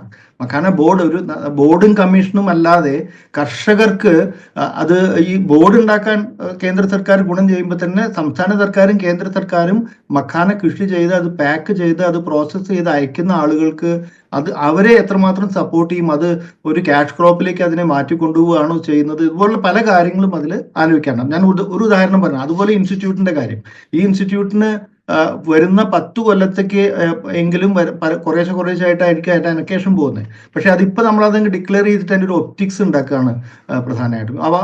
പലപ്പോഴും ഈ ഒപ്റ്റിക്സ് ആണ് നമ്മുടെ ബജറ്റുകളെ. ഒരു ഉദാഹരണത്തിന് ഞാൻ പറയുകയാണെങ്കിൽ, ഈ ഇൻകം ടാക്സിന്റെ കാര്യത്തിൽ തന്നെ അത് നേരത്തെ അനിൽ പറഞ്ഞതുമാണ്. അനിൽ പറഞ്ഞ ഇത് വെച്ച് നോക്കുന്നത്, ഇപ്പോൾ ആളുകൾക്കൊരു ബെനിഫിറ്റ് എന്ന് നമ്മൾ പറയുന്നത് 30,000 മുതൽ 1,10,000 വരെയുള്ള ടാക്സ് ബെനിഫിറ്റ് ആണ് പിന്നെ ധനമന്ത്രി പ്രൊജക്ട് ചെയ്യുന്നത്. ഒരു വർഷത്തെ ടാക്സ് ബെനിഫിറ്റ് 30,000, 40,000, 50,000, 65,000 ഓരോ ഗ്രൂപ്പിനും അങ്ങനെയാണ്. 80, പിന്നീട് അടുത്ത ഗ്രൂപ്പിലേക്ക് വരുമ്പോൾ 50, 90, 1, 10, വീണ്ടും 1, 10, ഇങ്ങനെ ഇത്രയും. ഇതില് ഈ ടാക്സ് കൊടുക്കുന്ന എല്ലാവരും നേരത്തെ പറഞ്ഞ പോലെ ഒന്ന് അവർ സമ്പാദ്യത്തിലേക്കായിരിക്കും. ഇതിന്റെ ഗുണം കിട്ടാൻ പോകുന്നത് ഷെയർ മാർക്കറ്റിനാണ് എന്നാണ് ഒരു ഒറ്റനോട്ടത്തിൽ നമുക്ക് നോക്കാൻ കഴിയും. കാരണം ഏറ്റവും കൂടുതൽ ബെനിഫിറ്റ് ഉണ്ടാകുന്ന ഒരു കൺസിഡറബിൾ ആയിട്ടുള്ള ഒരു ബെനിഫിറ്റ് ഉണ്ടാകുന്നത് ഈ 16 ലക്ഷത്തിന് മേലെ ടാക്സബിൾ ഇൻകം ഉള്ള ആളുകൾക്കാണ്. അതിന് താഴെയുള്ള ആളുകൾക്കുള്ള വരുമാനം ഒരു 50,000, 65,000, 1,000 രൂപയാണ്. അത് ഒരു പക്ഷേ അത് കൺസ്യൂമർ മാർക്കറ്റിലേക്ക് പോയി എന്ന് വരാം, അവരെന്തെങ്കിലും വാങ്ങി എന്ന് വരാം. പക്ഷേ ഇപ്പുറത്തുള്ള ആളുകൾ അവർ ഇൻവെസ്റ്റ് ചെയ്യാൻ ഒന്നിലെ സ്റ്റോക്ക് മാർക്കറ്റിൽ, അല്ലെങ്കിൽ അപ്പോൾ ബാങ്കിങ് മേഖലയിൽ നടന്നുകൊണ്ടിരിക്കുന്ന അല്ലെങ്കിൽ ഇപ്പം നമ്മൾ കണ്ടുകൊണ്ടിരിക്കുന്ന ഒരു കൂപ്പുകുത്തലുണ്ട്, കീഴേക്ക് പോയിക്കൊണ്ടിരിക്കുകയാണ്. നമ്മളൊരു സാമ്പത്തികമായി ഒറ്റനോട്ടത്തിൽ നോക്കുകയാണെങ്കിൽ നമ്മുടെ ബാങ്കിങ് രംഗത്തിന്റെ ആരോഗ്യം ഒരുപാട് മോശപ്പെട്ടു വരുന്ന ഒരു സമയമാണ്. അപ്പൊ അതിനെ രക്ഷിക്കാനുള്ള ഒരു ഉപാധിയായിട്ട് എനിക്ക് എഗെയിൻ ഇത് പറയുമ്പോൾ ഞാനത് ഒരു കാവിയേറ്റ് പറയാതെ കഴിയില്ല. കാരണം ഇത് ഒറ്റനോട്ടത്തിലുള്ള ഇതാണ്. കുറച്ചും കൂടി ഡീറ്റെയിൽ ആയിട്ട് എടുക്കുമ്പോഴേ നമുക്ക് ഇതിന്റെ റവന്യൂ അവർ എങ്ങനെയാണ് പിന്നെ പ്ലാൻ ചെയ്യുന്നത്, അത് എന്തിനെ രക്ഷിക്കാനാണ് കാരണം ഇപ്പൊ കൊടുത്തിട്ടുള്ള ഇളവ് നമ്മൾ നോക്കുകയാണെങ്കിൽ ഇത് സാധാരണ ഇളവല്ല, 7 നിന്ന് 12ലേക്ക്. പിന്നെ മാത്രമല്ല, രണ്ടാമത്തെ ഇപ്പോഴത്തെ ഒരു ടാക്സ് പാറ്റേണിൽ വന്നിട്ടുള്ള പുതിയ സ്കീം വന്നിട്ടുണ്ട്. ആ സ്കീം പ്രകാരം ഓപ്റ്റ് ചെയ്യുന്ന ആളുകൾക്കാണ് ഇതിന്റെ ഗുണം കൂടുതൽ കിട്ടാൻ പോകുന്നത്. അപ്പൊ ആ സ്കീം ഓപ്റ്റ് ചെയ്യുന്നതോടുകൂടി മുമ്പ് കിട്ടിയിരുന്ന പല ഗുണങ്ങളും ഇല്ലാതെയാവുകയും ചെയ്യും. അപ്പോൾ എന്തായാലും മൊത്തത്തിൽ ഇത്രയും ബെനിഫിറ്റ് ആളുകൾക്ക് ഉണ്ടാവും. അതിനെ ഈ പറഞ്ഞ 2% നമ്മൾ സ്കെയിലപ്പ് ചെയ്യുകയാണെങ്കിൽ അതൊരു വലിയ എമൗണ്ട് ആയിരിക്കും. അതിൽ ഒരു 60 മുതൽ 75% വരെ പോകാൻ പോകുന്നത് പിന്നെ ഈ ഓഹരി മേഖലയിലേക്കും അതുപോലെയുള്ള നിക്ഷേപങ്ങളിലേക്കുമാണ്. അപ്പൊ സാധാരണക്കാരന് ഗുണം ചെയ്യുന്ന രീതിയിലേക്ക് ഈ ടാക്സ് റിഫോംസ് കൊണ്ട് ഇടത്തരക്കാര് ഇപ്പൊ നമ്മുടെ അതും അസമത്വം ഒരുപാട് കൂടിക്കൊണ്ടിരിക്കുന്ന ഒരു ഇക്കോണമി ആയിട്ടാണ് ഇന്ത്യ. ഇപ്പൊ സാധാരണ പണമുള്ളവൻ ആ ടോപ്പ് 2% അത് ഒരുപാട് പൈസക്കാരായി മാറുകയും എന്നാൽ ചോട്ടിലുള്ള സാധാരണക്കാരുടെ എണ്ണം അത് കൂടി കൂടി ഒരു തരത്തിലും കമ്പയർ ചെയ്യാൻ കഴിയാത്ത രീതിയിലേക്കുള്ള ഒരു ഡിവൈഡാണ്, എക്കണോമിക് ഡിവൈഡാണ് ഇപ്പോൾ നമ്മുടെ നാട്ടിലുള്ളത്. ആ ഡിവൈഡിനെ അഡ്രസ്സ് ചെയ്യുന്ന രീതിയിലുള്ള, നേരത്തെ പറഞ്ഞ പോലെ NREGS അല്ലെങ്കിൽ ആളുകൾക്കൊരു സ്ഥിരം ആയിട്ടുള്ള വരുമാനം കൊടുക്കുന്ന രീതി, ഇതൊക്കെ വെച്ചുകൊണ്ട് വേണം സാധാരണക്കാരന്റെ ജീവിതത്തെ, അല്ലെങ്കിൽ കൃഷിക്കാരന് ഇപ്പൊ കൃഷിയുടെ, ഞാൻ ഒരു ഉദാഹരണത്തിന് പറഞ്ഞ വിളയുടെ ഇൻഷുറൻസ്, ദുരിതങ്ങൾ കൂടി വരുന്ന ഒരു സമയമാണ്. ദുരിതങ്ങൾ കൂടി വരുന്ന ഒരു സമയമായതുകൊണ്ട് തന്നെ വിളകൾക്കുള്ള ഇൻഷുറൻസ് കൂട്ടണം എന്നുള്ള രീതിയാണ് വേണ്ടത്. ആ ഇൻഷുറൻസിന്റെ തുക കൂടിയാലേ കൃഷിക്കാരന് അതുകൊണ്ട് എന്തെങ്കിലും ഗുണം ഉണ്ടാവുന്നുള്ളൂ. ഇപ്പൊ അത് ഇൻഷുറൻസ് കമ്പനികൾക്ക് പ്രീമിയം പോവുക എന്നുള്ളതിനപ്പുറത്ത് കൃഷിക്കാരന് അതിന് കിട്ടുന്ന വരുമാനം വളരെ കുറഞ്ഞു പോകുന്ന ഒരു സ്ഥിതിയാണ്. മാത്രമല്ല, ഞാൻ അതിനെ മൊത്തം കഴിഞ്ഞ 5 വർഷത്തെ എക്സ്പെൻഡിച്ചറുകളുടെ സ്ഥിതി വെച്ചിട്ട് എല്ലാ വർഷവും റിവൈസ്ഡ് ബജറ്റ് എസ്റ്റിമേറ്റിൽ വരുന്ന ഒരു വലിയ വെട്ടിക്കുറവുണ്ട്. മിക്കവാറും തുകകൾ വെട്ടിക്കുറയ്ക്കുകയാണ്. അപ്പൊ ബജറ്റ് എന്നുള്ളത് പലപ്പോഴും നമ്മുടെ കഴിഞ്ഞ 10 വർഷത്തെ ഒരു കഥ പറയുകയാണെങ്കിൽ ബജറ്റ് അലക്കേഷൻ ഒരു പ്രഹസനമായിട്ട് മാറുന്നുണ്ടോ എന്ന് ചോദിക്കേണ്ടി വരും. കാരണം വലിയൊരു തുക അലക്കേറ്റ് ചെയ്യുകയും അത് കഴിഞ്ഞിട്ട് സെപ്റ്റംബർ ഒക്ടോബർ മാസത്തിൽ ബഡ്ജറ്റ് റിവിഷൻ നടക്കുന്ന സമയത്ത് ആ തുക അതിലത്തെ ഒരു വലിയ ശതമാനം 25-30% മുതൽ സ്ലാഷ് ചെയ്യുകയും, പിന്നെ മാത്രമല്ല ഇപ്പോഴത്തെ ബജറ്റിൽ തന്നെ ഡാറ്റ എടുത്ത് നോക്കുകയാണെങ്കിൽ 2023-24 എക്സ്പെൻഡിച്ചർ റേറ്റുകൾ കൊടുത്തിട്ടുണ്ട്, എത്രമാത്രം എക്സ്പെൻഡിച്ചർ ഉണ്ടെന്ന്. ആ എക്സ്പെൻഡിച്ചറിന് മാച്ച് ചെയ്യുന്ന രീതിയിലാണ് പിന്നീട് ബജറ്റ് എസ്റ്റിമേറ്റുകളിൽ, നമ്മൾ റിവൈസ്ഡ് എസ്റ്റിമേറ്റുകളിൽ അതിന്റെ ഈ ബജറ്റ് കുറയ്ക്കുന്നതായിട്ട് കാണുന്നത്. ബജറ്റ് കൂടുന്നതായിട്ട് വരുന്നത് വളരെ കുറച്ച് സ്കീമുകളിൽ മാത്രമേ ആ ഒരു പാറ്റേൺ നമുക്ക് കാണുന്നുള്ളൂ. ബജറ്റ് കുറയുകയാണ് ചെയ്യുന്നത്. എന്നിട്ട് നമ്മൾ ഇവിടെ ഇത് കൂടി എന്ന് പറയുകയും പിന്നെ കുറച്ച് ദിവസം കഴിഞ്ഞ് റിവൈസ് എസ്റ്റിമേറ്റിൽ അത് കുറയുകയും, റിവൈസ് എസ്റ്റിമേറ്റിനെ പറ്റി നമ്മൾ ഇതുപോലുള്ള ഒരു ചാനൽ ചർച്ചയോ ഡിസ്കഷനോ ഒന്നും നടക്കാത്തത് കൊണ്ട് തന്നെ നമുക്കത് അറിയാതെ പോവുകയും ചെയ്യും. ഇങ്ങനെ ഒരു പ്രശ്നം സാധാരണ കേൾക്കുക, ബജറ്റ് പ്രസംഗത്തിന്റെ അവസാനം ഇതിന്റെ കണക്കുകൾ അവതരിപ്പിക്കുമ്പോൾ ഇതാണ് റിവൈസ്ഡ് എസ്റ്റിമേറ്റ്സ്, കഴിഞ്ഞ വർഷം പറഞ്ഞത് ഇത്രയായിരുന്നു, ഇത്ര രൂപ ചെലവുണ്ടാവും എന്നാണ് പറഞ്ഞത്, അത് ഇത്ര രൂപ ചെലവായി, ഇത്ര രൂപ വരവുണ്ടാവുമെന്ന് പറഞ്ഞിരുന്നു, അത് ഇത്ര രൂപ വരവുണ്ടായി എന്ന് മാത്രം പറയാം. ഇത്തവണ റിവൈസ്ഡ് എസ്റ്റിമേറ്റ് അവതരിപ്പിച്ചത് ഞാൻ ശ്രദ്ധിച്ചത് ആകെ അടിസ്ഥാന സൗകര്യ മേഖലയ്ക്ക് 10 ലക്ഷത്തി ചില്ലറ കോടി റുപ്യ ചെലവായിട്ടുണ്ട് എന്ന് സവിശേഷമായിട്ട് ധനമന്ത്രി എടുത്ത് പറയുന്നത് കേട്ടു. അപ്പൊ ഞാനിവിടെ ഡോക്ടർ അനിൽ വർമ്മ വന്നപ്പോൾ ഞാൻ ചോദിക്കുകയും ചെയ്തു, ക്യാപിറ്റൽ എക്സ്പെൻഡിച്ചർ അടിസ്ഥാന സൗകര്യ വികസന മേഖല എന്നല്ല, ക്യാപിറ്റൽ എക്സ്പെൻഡിച്ചർ. അപ്പൊ ഞാൻ ക്യാപിറ്റൽ എക്സ്പെൻഡിച്ചർ എന്ന് പറഞ്ഞു കഴിഞ്ഞാൽ അതിൽ ഈ ബാക്കി ഏരിയകളൊക്കെ പെടില്ലേ എന്ന് ഞാൻ ഡോക്ടർ അനിൽ വർമ്മയോട് ചോദിക്കുന്നുണ്ടായിരുന്നു. അപ്പോൾ അദ്ദേഹം പറഞ്ഞു ഇതൊക്കെ കൂടെ ചേർത്തിട്ടാണ് ഈ ക്യാപിറ്റൽ എക്സ്പെൻഡിച്ചർ പറയുന്നത്. അപ്പോൾ നിങ്ങൾ അടിസ്ഥാന സൗകര്യ വികസന മേഖലയ്ക്ക് വേണ്ടി മാത്രമുള്ള ചെലവാണ് ഇത് എന്ന് ധരിക്കരുത് എന്ന് ഡോക്ടർ പറയുന്നുണ്ട്. ക്യാപിറ്റൽ എക്സ്പെൻഡിച്ചറിന്റെ വളരെ ചെറിയൊരു ഭാഗം അടിസ്ഥാന സൗകര്യങ്ങളിലേക്ക് പലപ്പോഴും വരുന്നുള്ളൂ. ഇപ്പൊ നമ്മുടെ ഇൻഫ്രാസ്ട്രക്ചറിന് വേണ്ടി വലിയ ഇൻഫ്രാസ്ട്രക്ചറുകളാണ്, സാധാരണക്കാരന് ഉപയോഗപ്പെടുന്ന ഇൻഫ്രാസ്ട്രക്ചർ ഏത് എന്ന് ചോദിച്ചാൽ റോഡുകൾ മാത്രമായിരിക്കും. അതിൽ തന്നെ നാഷണൽ ഹൈവേ പലപ്പോഴും സാധാരണക്കാരനെ സംബന്ധിച്ചിടത്തോളം വളരെ ചുരുക്കം ഉപയോഗിക്കപ്പെടുന്ന ഒരു സംഗതിയാണ്. അത് ഒരു കാർ ഓടിക്കുന്നതും കാറിൽ യാത്ര ചെയ്യുന്നതും ദൂരയാത്ര ചെയ്യുന്നതും ഒക്കെ. റെയിൽവേയുടെ ഉദാഹരണത്തിന് പറയുകയാണെങ്കിൽ റെയിൽവേ ബജറ്റ് അത് പിന്നെ കഴിഞ്ഞ 8 വർഷമായിട്ട് നമുക്ക് റെയിൽവേ ബജറ്റ് ഇല്ല. റെയിൽവേ ബജറ്റ് ഇല്ലാതെയായത് ഒരു പക്ഷേ കാരണം അതിനെ പൊതു ബജറ്റിന്റെ ഭാഗമാക്കുക എന്നുള്ളത് ഒരു ഫിസ്ക്കൽ റിഫോമാണ്, അത് വേണ്ടതാണ്, അതിൽ പ്രശ്നമില്ല. പക്ഷേ റെയിൽവേ കൂലിയും അതുപോലെ ചരക്ക് ഗതാഗതത്തിൽ നിന്ന് വരുമാനം കൂട്ടിക്കൊണ്ട് സാധാരണക്കാരുടെ യാത്ര ഗുണകരമാക്കാവുന്ന ഒരു യാത്രാ സംവിധാനമായിട്ട് റെയിൽവേയെ എൻവിസാജ് ചെയ്യലാണ് മുൻ കാലത്തൊക്കെ നമ്മൾ റെയിൽവേ ബജറ്റുകളിൽ കേട്ടിരുന്നത്. പക്ഷെ ഇപ്പൊ നമുക്ക് റെയിൽവേ പറ്റി ഇന്നത്തെ ബജറ്റിൽ ഒരു വാക്ക് പോലും പറഞ്ഞിട്ടില്ല. റെയിൽവേന്ന് ഒറ്റ വാക്ക് പോലും പരാമർശിച്ചിട്ടില്ല, റെയിൽവേന്ന് പറഞ്ഞിട്ടേ ഇല്ല ബജറ്റിൽ. അതെ, കഴിഞ്ഞ തവണയൊക്കെ റെയിൽവേക്ക് ഇതാ ഇത്ര വിഹിതം എന്തെങ്കിലും പറയണ്ടായി, ഇത്തവണ റെയിൽവേ ഒരു വാക്കേ വേണ്ടിയിട്ടില്ല. അപ്പൊ അതുകൊണ്ട് തന്നെ അതും ഈ അടിസ്ഥാന സൗകര്യ വികസനത്തിലെ റോഡിന്റെ ഭാഗത്തിൽ വരികയാണെങ്കിൽ റോഡിലേക്ക് ഗവൺമെന്റ് ഇൻവെസ്റ്റ് ചെയ്യുന്നതിനേക്കാൾ സാധാരണക്കാരുടെ കയ്യിൽ നിന്ന് ടോൾ പിരിക്കുക എന്നുള്ള, ടോളിന്റെ പേരുകളൊക്കെ മാറ്റിയിട്ടുണ്ട് ഇപ്പോൾ.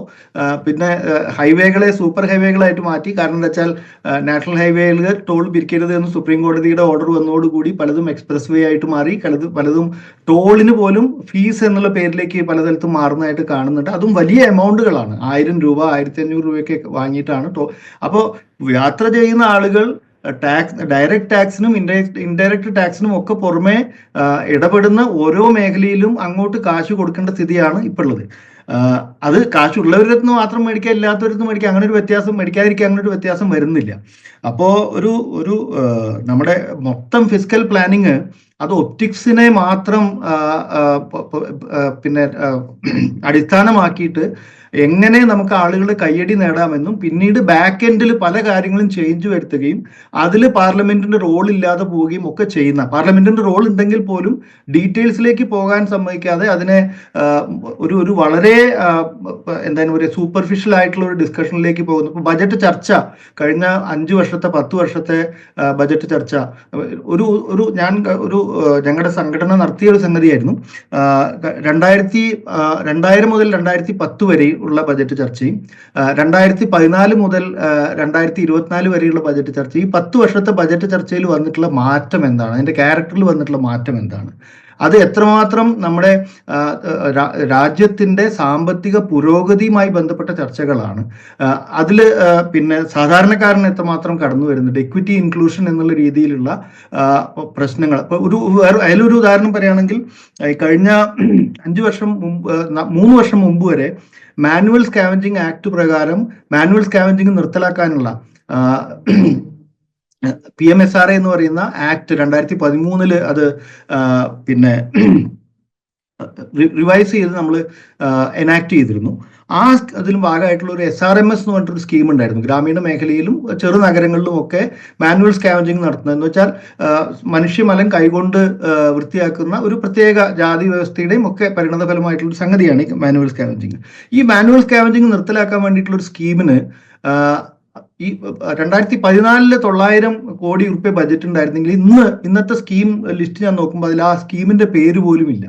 ആ സ്കീമിന് കൊടുത്തിരുന്ന പൈസ മുഴുവനായി നിർത്തിപ്പോയിരിക്കുന്നു. അപ്പോൾ കഴിഞ്ഞ വർഷം വരെ അതിൻ്റെ ഒരു ഡിസ്കഷനെങ്കിലും ഉണ്ടായിരുന്നു. പക്ഷെ ഇത്തവണ നമുക്ക് മാനുവൽ സ്കാവഞ്ചർ ഇല്ല എന്നാണ് കോടതിയിൽ പിന്നെ കഴിഞ്ഞ ദിവസം സുപ്രീം കോർട്ട് പറഞ്ഞത്. ഇനി സീവർ മാനുവൽ സ്കാവഞ്ചിങ്ങിന്റെ ഡെഫിനേഷനുകളിൽ പിടിച്ചിട്ട് സർക്കാർ അത് ഇല്ല എന്ന് പറയുകയാണെങ്കിൽ ഞങ്ങളത് വേറൊരു തരത്തിലേക്ക് കാണാൻ നിർബന്ധിതരാകും എന്നൊക്കെ സുപ്രീം കോർട്ട് പറയുന്ന സ്ഥിതിയിൽ പോലും ഈ പറയുന്ന സ്കീമിൽ ഇപ്പോഴും ഒരുപാട് യാതനകൾ സാമൂഹ്യമായും സാംസ്കാരികമായും ജാതീയമായും ഒക്കെ ഒരുപാട് യാതനകൾ പിന്നെ സഹിക്കുന്ന ഒരു ജനവിഭാഗത്തിനെ മുഴുവൻ അവരുടെ ഉന്നമനത്തിനു വേണ്ടി ഉണ്ടായിരുന്ന ഒരു ചെറിയ സ്കീം, ആ സ്കീം പോലും എടുത്തു കളഞ്ഞിരിക്കുന്നു എന്നുള്ളതാണ് ഈ പറഞ്ഞ ഒപ്റ്റിക്സിന്റെ. രാമൻ, അത് പറയുമ്പോൾ ഈ മാനുവൽ സ്കാവഞ്ചിങ് പൂർണ്ണമായിട്ട് ഇല്ലാതാക്കും എന്ന് പല ഘട്ടങ്ങളായിട്ട് പല കാലപരിധി വെച്ചിട്ടുള്ള പ്രഖ്യാപനങ്ങളൊക്കെ ഉണ്ടായിരുന്നു. അതവിടെ ഉണ്ടായിരുന്നു. ഒരു കാര്യം ചോദിച്ചോട്ടെ, നേരത്തെ നമ്മള് ഇപ്പോ രാമൻ സംസാരിക്കുമ്പോൾ ഈ ആദായ നികുതി വർദ്ധിപ്പിക്കുകയും അതിനൊരു പുതിയ സ്കീം കൊണ്ടുവരികയും ആ സ്കീമിലേക്ക് ആളുകളെ പരമാവധി അട്രാക്ട് ചെയ്യുകയൊക്കെ ചെയ്യുമ്പോൾ ഉണ്ടാകാനിടയുള്ളൊരു സംഗതിയെക്കുറിച്ച് നേരത്തെ സൂചിപ്പിച്ചു. അതിന്റെ ചെറിയ സൂചന രാമൻ സംസാരിച്ചപ്പോൾ തോന്നുന്നു ഈ ഫണ്ട് പോകാൻ സാധ്യതയുള്ളത് സ്റ്റോക്കിലേക്കാണ് എന്നുള്ളൊരു സൂചന നൽകി. ഇത് ഹിറ്റ് ചെയ്യുന്ന ഒരു കാര്യം കുറച്ചുകൂടെ ഒന്ന് ക്ലാരിറ്റി, നമ്മൾ നേരത്തെ സംസാരിച്ച പാനലിൽ അത് പറഞ്ഞിരുന്നു, അതുകൊണ്ടാണ് ഞാൻ ചോദിച്ചത്. കുറച്ചുകൂടെ ക്ലാരിറ്റിയോടെ അതൊന്ന് പറയാമോ? അത് ഡോക്ടർ രാമൻ പറഞ്ഞത് വളരെ വളരെ റെലവൻ്റ് ആയിട്ടുള്ളൊരു കാര്യമാണ്. എനിക്ക് തോന്നുന്നത് മറ്റൊരു രീതിയിൽ കൂടി അത് പിന്നെ ഈ സ്റ്റോക്ക് മാർക്കറ്റിലേക്കുള്ള ഫണ്ടിൻ്റെ ഒഴുക്ക് ഉണ്ടാകുമെന്നാണ് തോന്നുന്നത്. അതായത് ഈ ന്യൂ റെജീം വരുന്ന സമയത്ത് ഓൾഡ് റെജീം പിന്നെ ഇപ്പം തന്നെ ഏതാണ്ട് 75% ആളുകൾ ഓൾഡ് റെജീം ഉപേക്ഷിക്കുകയും ന്യൂ റെജീം സ്വീകരിക്കുകയും ചെയ്തു എന്നാണ് പറയുന്നത്. അപ്പോൾ ഓൾഡ് റെജീമിൽ നിന്ന് ന്യൂ റെജീമിലേക്ക് വരുമ്പോൾ അല്ലെങ്കിൽ ന്യൂ റെജീമിന് ഇത്രമാത്രം ഒരു പിന്നെ ബെനിഫിറ്റുകൾ കൊടുക്കുന്ന സമയത്ത് ഓൾഡ് റെജീമിൽ ഉണ്ടായിരുന്ന അട്രാക്ഷൻ എന്ന് പറയുന്നത് സ്മോൾ സേവിങ്സ് ആണ്.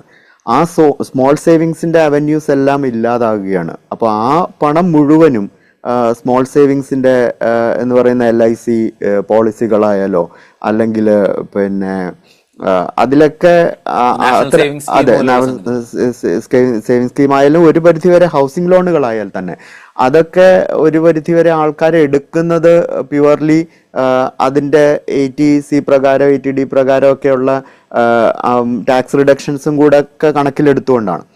അപ്പോൾ പുതിയ ഇതിലേക്ക് വരുമ്പോൾ ഇത്തരത്തിലുള്ള കാര്യങ്ങളൊന്നുമില്ല. അപ്പോൾ പുതിയ റെജീമിന് ഇത്രയും ഒരു ഇമ്പോർട്ടൻസ് കൊടുത്ത് അത് അവതരിപ്പിക്കുന്ന സമയത്ത് ഈ സ്മോൾ സേവിങ്സ് മുഴുവനും പിന്നെ ഒരു അട്രാക്റ്റീവ് അല്ലാതാവുകയും കൂടുതൽ പണം അത്തരത്തിൽ ബാങ്കിങ് മേഖലയിലേക്ക് വരേണ്ട അല്ലെങ്കിൽ ഇൻഷുറൻസ് LIC പോലെയുള്ള ഇതിലേക്ക് വരേണ്ട പണം മുഴുവനും ഈ പറയുന്ന പിന്നെ ഈ സ്റ്റോക്ക് മാർക്കറ്റിലേക്കും അതുപോലെ തന്നെ മ്യൂച്വൽ ഫണ്ട് പോലെയുള്ള സ്ഥലങ്ങളിലേക്കും ചാനലൈസ് ചെയ്യാനുള്ള ഒരു സാധ്യത നമുക്ക് തീർച്ചയായിട്ടും അതിൽ ഉണ്ടെന്നാണ് എനിക്ക് തോന്നുന്നത്. അതിലൊരു കാര്യം കൂടി, ഇപ്പോൾ രാമൻ നേരത്തെ സംസാരിച്ചപ്പോൾ ഈ ബീഹാറിൻ്റെ കാര്യം പറഞ്ഞല്ലോ, ബീഹാറിലേക്ക് ഇപ്പോൾ ഒരു വലിയ ഇൻസ്റ്റിറ്റ്യൂട്ട് പ്രഖ്യാപിക്കുന്നു, അല്ലെങ്കിൽ അവിടെ ഒരു ബോർഡ് പ്രഖ്യാപിക്കുന്നു. ഇതിപ്പോൾ നിലവിൽ ഇപ്പോൾ ഇൻസ്റ്റിറ്റ്യൂട്ടൊക്കെ നിലവിൽ വരാനെടുക്കുന്ന ഒരു 10 വർഷം. അപ്പോൾ ഇതിങ്ങനെ പ്രഖ്യാപിച്ചൊരു ഹൈപ്പ് ഉണ്ടാക്കുക, അതിൻ്റെ ഒരു ഡിവിഡൻഡ്, പൊളിറ്റിക്കൽ ഡിവിഡൻഡ് നേടിയെടുക്കുക എന്നുള്ളൊരു താല്പര്യം ഭരിക്കുന്ന പാർട്ടിക്കുണ്ട്. അത് മുൻകാലത്തും ഭരിച്ചിരുന്ന പാർട്ടികൾക്കൊക്കെ ഉണ്ടായിട്ടുണ്ട്, ഇങ്ങനെയുള്ള പ്രഖ്യാപനങ്ങൾ ഉണ്ടായിട്ടുണ്ട്. പക്ഷെ അങ്ങനെയുള്ള പ്രഖ്യാപനങ്ങൾ വരുമ്പോഴാണെങ്കിൽ പോലും പേരിനെങ്കിലും ചില കാര്യങ്ങൾ മറ്റ് സംസ്ഥാനങ്ങളിലൊക്കെ പ്രഖ്യാപിച്ച് പോകാറുണ്ട്. കാരണം വെച്ച് കഴിഞ്ഞാൽ അവരൊക്കെ അഡ്രസ്സ് ചെയ്യുന്നു, ഈ സംസ്ഥാനങ്ങളൊക്കെ അഡ്രസ്സ് ചെയ്യുന്നു, അല്ലെങ്കിൽ ആ കമ്മ്യൂണിറ്റിയോടൊക്കെ യൂണിയൻ ഗവൺമെൻറ് എന്നുള്ള നിലയിൽ ആ കമ്മ്യൂണിറ്റിയൊക്കെ ഞങ്ങൾ അഡ്രസ്സ് ചെയ്യുന്നു എന്നൊരു തോന്നൽ സൃഷ്ടിക്കാനെങ്കിലും അവർ ശ്രമിക്കാറ്. ഇപ്പോൾ നമ്മളൊരു ഉദാഹരണം പറഞ്ഞാൽ, കേരളത്തിൽ ഒരു എന്താ പറയുക, കോച്ച് നിർമ്മാണ ഫാക്ടറി വേണമെങ്കിൽ നമുക്കൊരു ഉദാഹരണമായിട്ട് പറയാം. അത് പ്രഖ്യാപിച്ചിട്ട് അത് നടപ്പായിട്ടില്ല ഇതേവരെ. ആദ്യം പ്രഖ്യാപിച്ചത് ഇവിടെ നിന്ന് പോയി, രണ്ടാമത് കഞ്ചിക്കോട് പ്രഖ്യാപിച്ചത് ഇതുവരെ നടപ്പായിട്ടില്ല. പക്ഷേ അതവിടെ പ്രഖ്യാപിക്കപ്പെട്ടിരുന്നു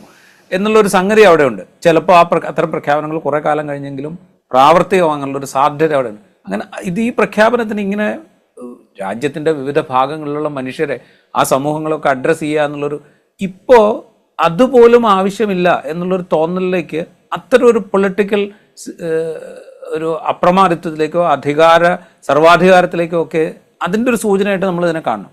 അതെ, തീർച്ചയായിട്ടും. അതായത് കേന്ദ്ര ഗവൺമെന്റിന്റെ ഈ 2014 തൊട്ട് ഇങ്ങോട്ടുള്ള BJP ഗവൺമെന്റിന്റെ ഒരു നടപടികളിലെല്ലാം തന്നെ വളരെ കൃത്യമായൊരു കേന്ദ്രീകരണം നമുക്ക് കാണാൻ സാധിക്കും. അവര് വളരെ കൃത്യമായൊരു കേന്ദ്രീകരണമുണ്ട്. അതേപോലെ തന്നെ ഒരു ബാലൻസ്ഡ് ആയിട്ടുള്ള ഒരു വിഭവ വിനിയോഗം എന്ന് പറയുന്നൊരു സംഗതി ഇല്ല. ഇവിടെ ഒരു പ്യുവർലി ഒരു പൊളിറ്റിക്കൽ പർപ്പസിന് വേണ്ടിയിട്ട് ഈവൻ ഈ 12 ലക്ഷം രൂപ വരെ ടാക്സ് എക്സംഷൻ കൊടുത്തത് തന്നെ ഡൽഹി ഇലക്ഷനുമായിട്ട് ബന്ധപ്പെട്ടിട്ടാണ് എന്ന് വരെ ആരോപിക്കപ്പെടുന്നുണ്ട്. അപ്പം പ്യുവർലി പൊളിറ്റിക്കൽ ആയിട്ടുള്ള മൂവ്മെന്റ്സ് ആണ് ഇവർ നടത്തുന്നത്. ഇപ്പോൾ മുൻപ് സൂചിപ്പിക്കപ്പെട്ട പോലെ തന്നെ ബീഹാറിന് ഈ പറയുന്ന സ്കീമുകളിൽ പിന്നെയും ബീഹാറിനെ പരാമർശിച്ചുകൊണ്ട് പല സ്കീമുകളും കൊടുക്കുന്ന സമയത്ത് വളരെ ഗുരുതരമായ, ഇപ്പോൾ കേരളത്തിൻ്റെ ഒരു ചർച്ചയിലേക്ക് വരികയാണെങ്കിൽ വളരെ ഗുരുതരമായ രീതിയിൽ കേരളത്തിനെ പോലെയുള്ള സംസ്ഥാനങ്ങളെ അത് ബാധിക്കുന്നുണ്ട്. ഇപ്പോൾ ഇൻ്റർനെറ്റ് കണക്ടിവിറ്റിയുടെ കാര്യം പറഞ്ഞു. കേരളത്തിലെ സ്കൂളുകളിൽ ഈ പറയുന്ന ഇൻ്റർനെറ്റ് കണക്ടിവിറ്റി ആൾറെഡി കൊടുത്തു കഴിഞ്ഞതായതുകൊണ്ട് തന്നെ കേന്ദ്ര ഗവൺമെൻറ് അങ്ങനെ ഒരു കണക്ടിവിറ്റി കൊടുക്കുന്ന സമയത്ത് കേരളത്തിന് അത് ലഭിക്കില്ല. അപ്പം കേരളത്തിന് അങ്ങനെയുള്ളൊരു ബെനിഫിറ്റ് ലഭിക്കാത്തൊരു സാഹചര്യം ഉണ്ടാവും. അപ്പോൾ കേരളത്തിൻ്റെ പ്രശ്നങ്ങൾ, വികസന പ്രശ്നങ്ങൾ എന്ന് പറയുന്നത് അടുത്ത സ്റ്റേജിൽ സെക്കൻഡ് ജനറേഷനോ അല്ലെങ്കിൽ തേർഡ് ജനറേഷനോ എത്തിക്കഴിഞ്ഞു. ആ ഒരു സ്റ്റേജിലുള്ള വികസന പ്രശ്നങ്ങളെയും കൂടെ അഡ്രസ്സ് ചെയ്യാനുള്ള ബാധ്യത, കോൺസ്റ്റിറ്റ്യൂഷണലായിട്ടുള്ള ബാധ്യത കേന്ദ്ര ഗവൺമെന്റിനുണ്ട്.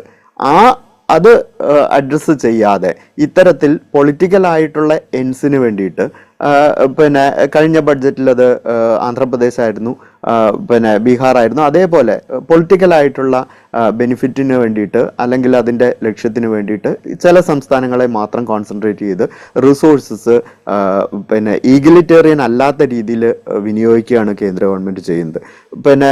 ഇപ്പോൾ തൊഴിലില്ലായ്മയുടെ കാര്യത്തിലാണെങ്കിൽ, അല്ലെങ്കിൽ കേരളത്തിലെ ഏജ്ഡ് ആയിട്ടുള്ള ആളുകളുടെ കാര്യത്തിലാണെങ്കിൽ, ഈ പറയുന്ന ഇൻ്റർനെറ്റ് കണക്ടിവിറ്റി പോലെയുള്ള സ്കൂളുകളുടെ പ്രശ്നങ്ങളാണെങ്കിൽ, ഈ കാര്യങ്ങളിലെല്ലാം കേരളം അഭിമുഖീകരിക്കുന്ന പ്രശ്നങ്ങൾ ഇന്ത്യയുടെ ഇതര ഭാഗങ്ങളിൽ നിന്നും വ്യത്യസ്തമാണ്.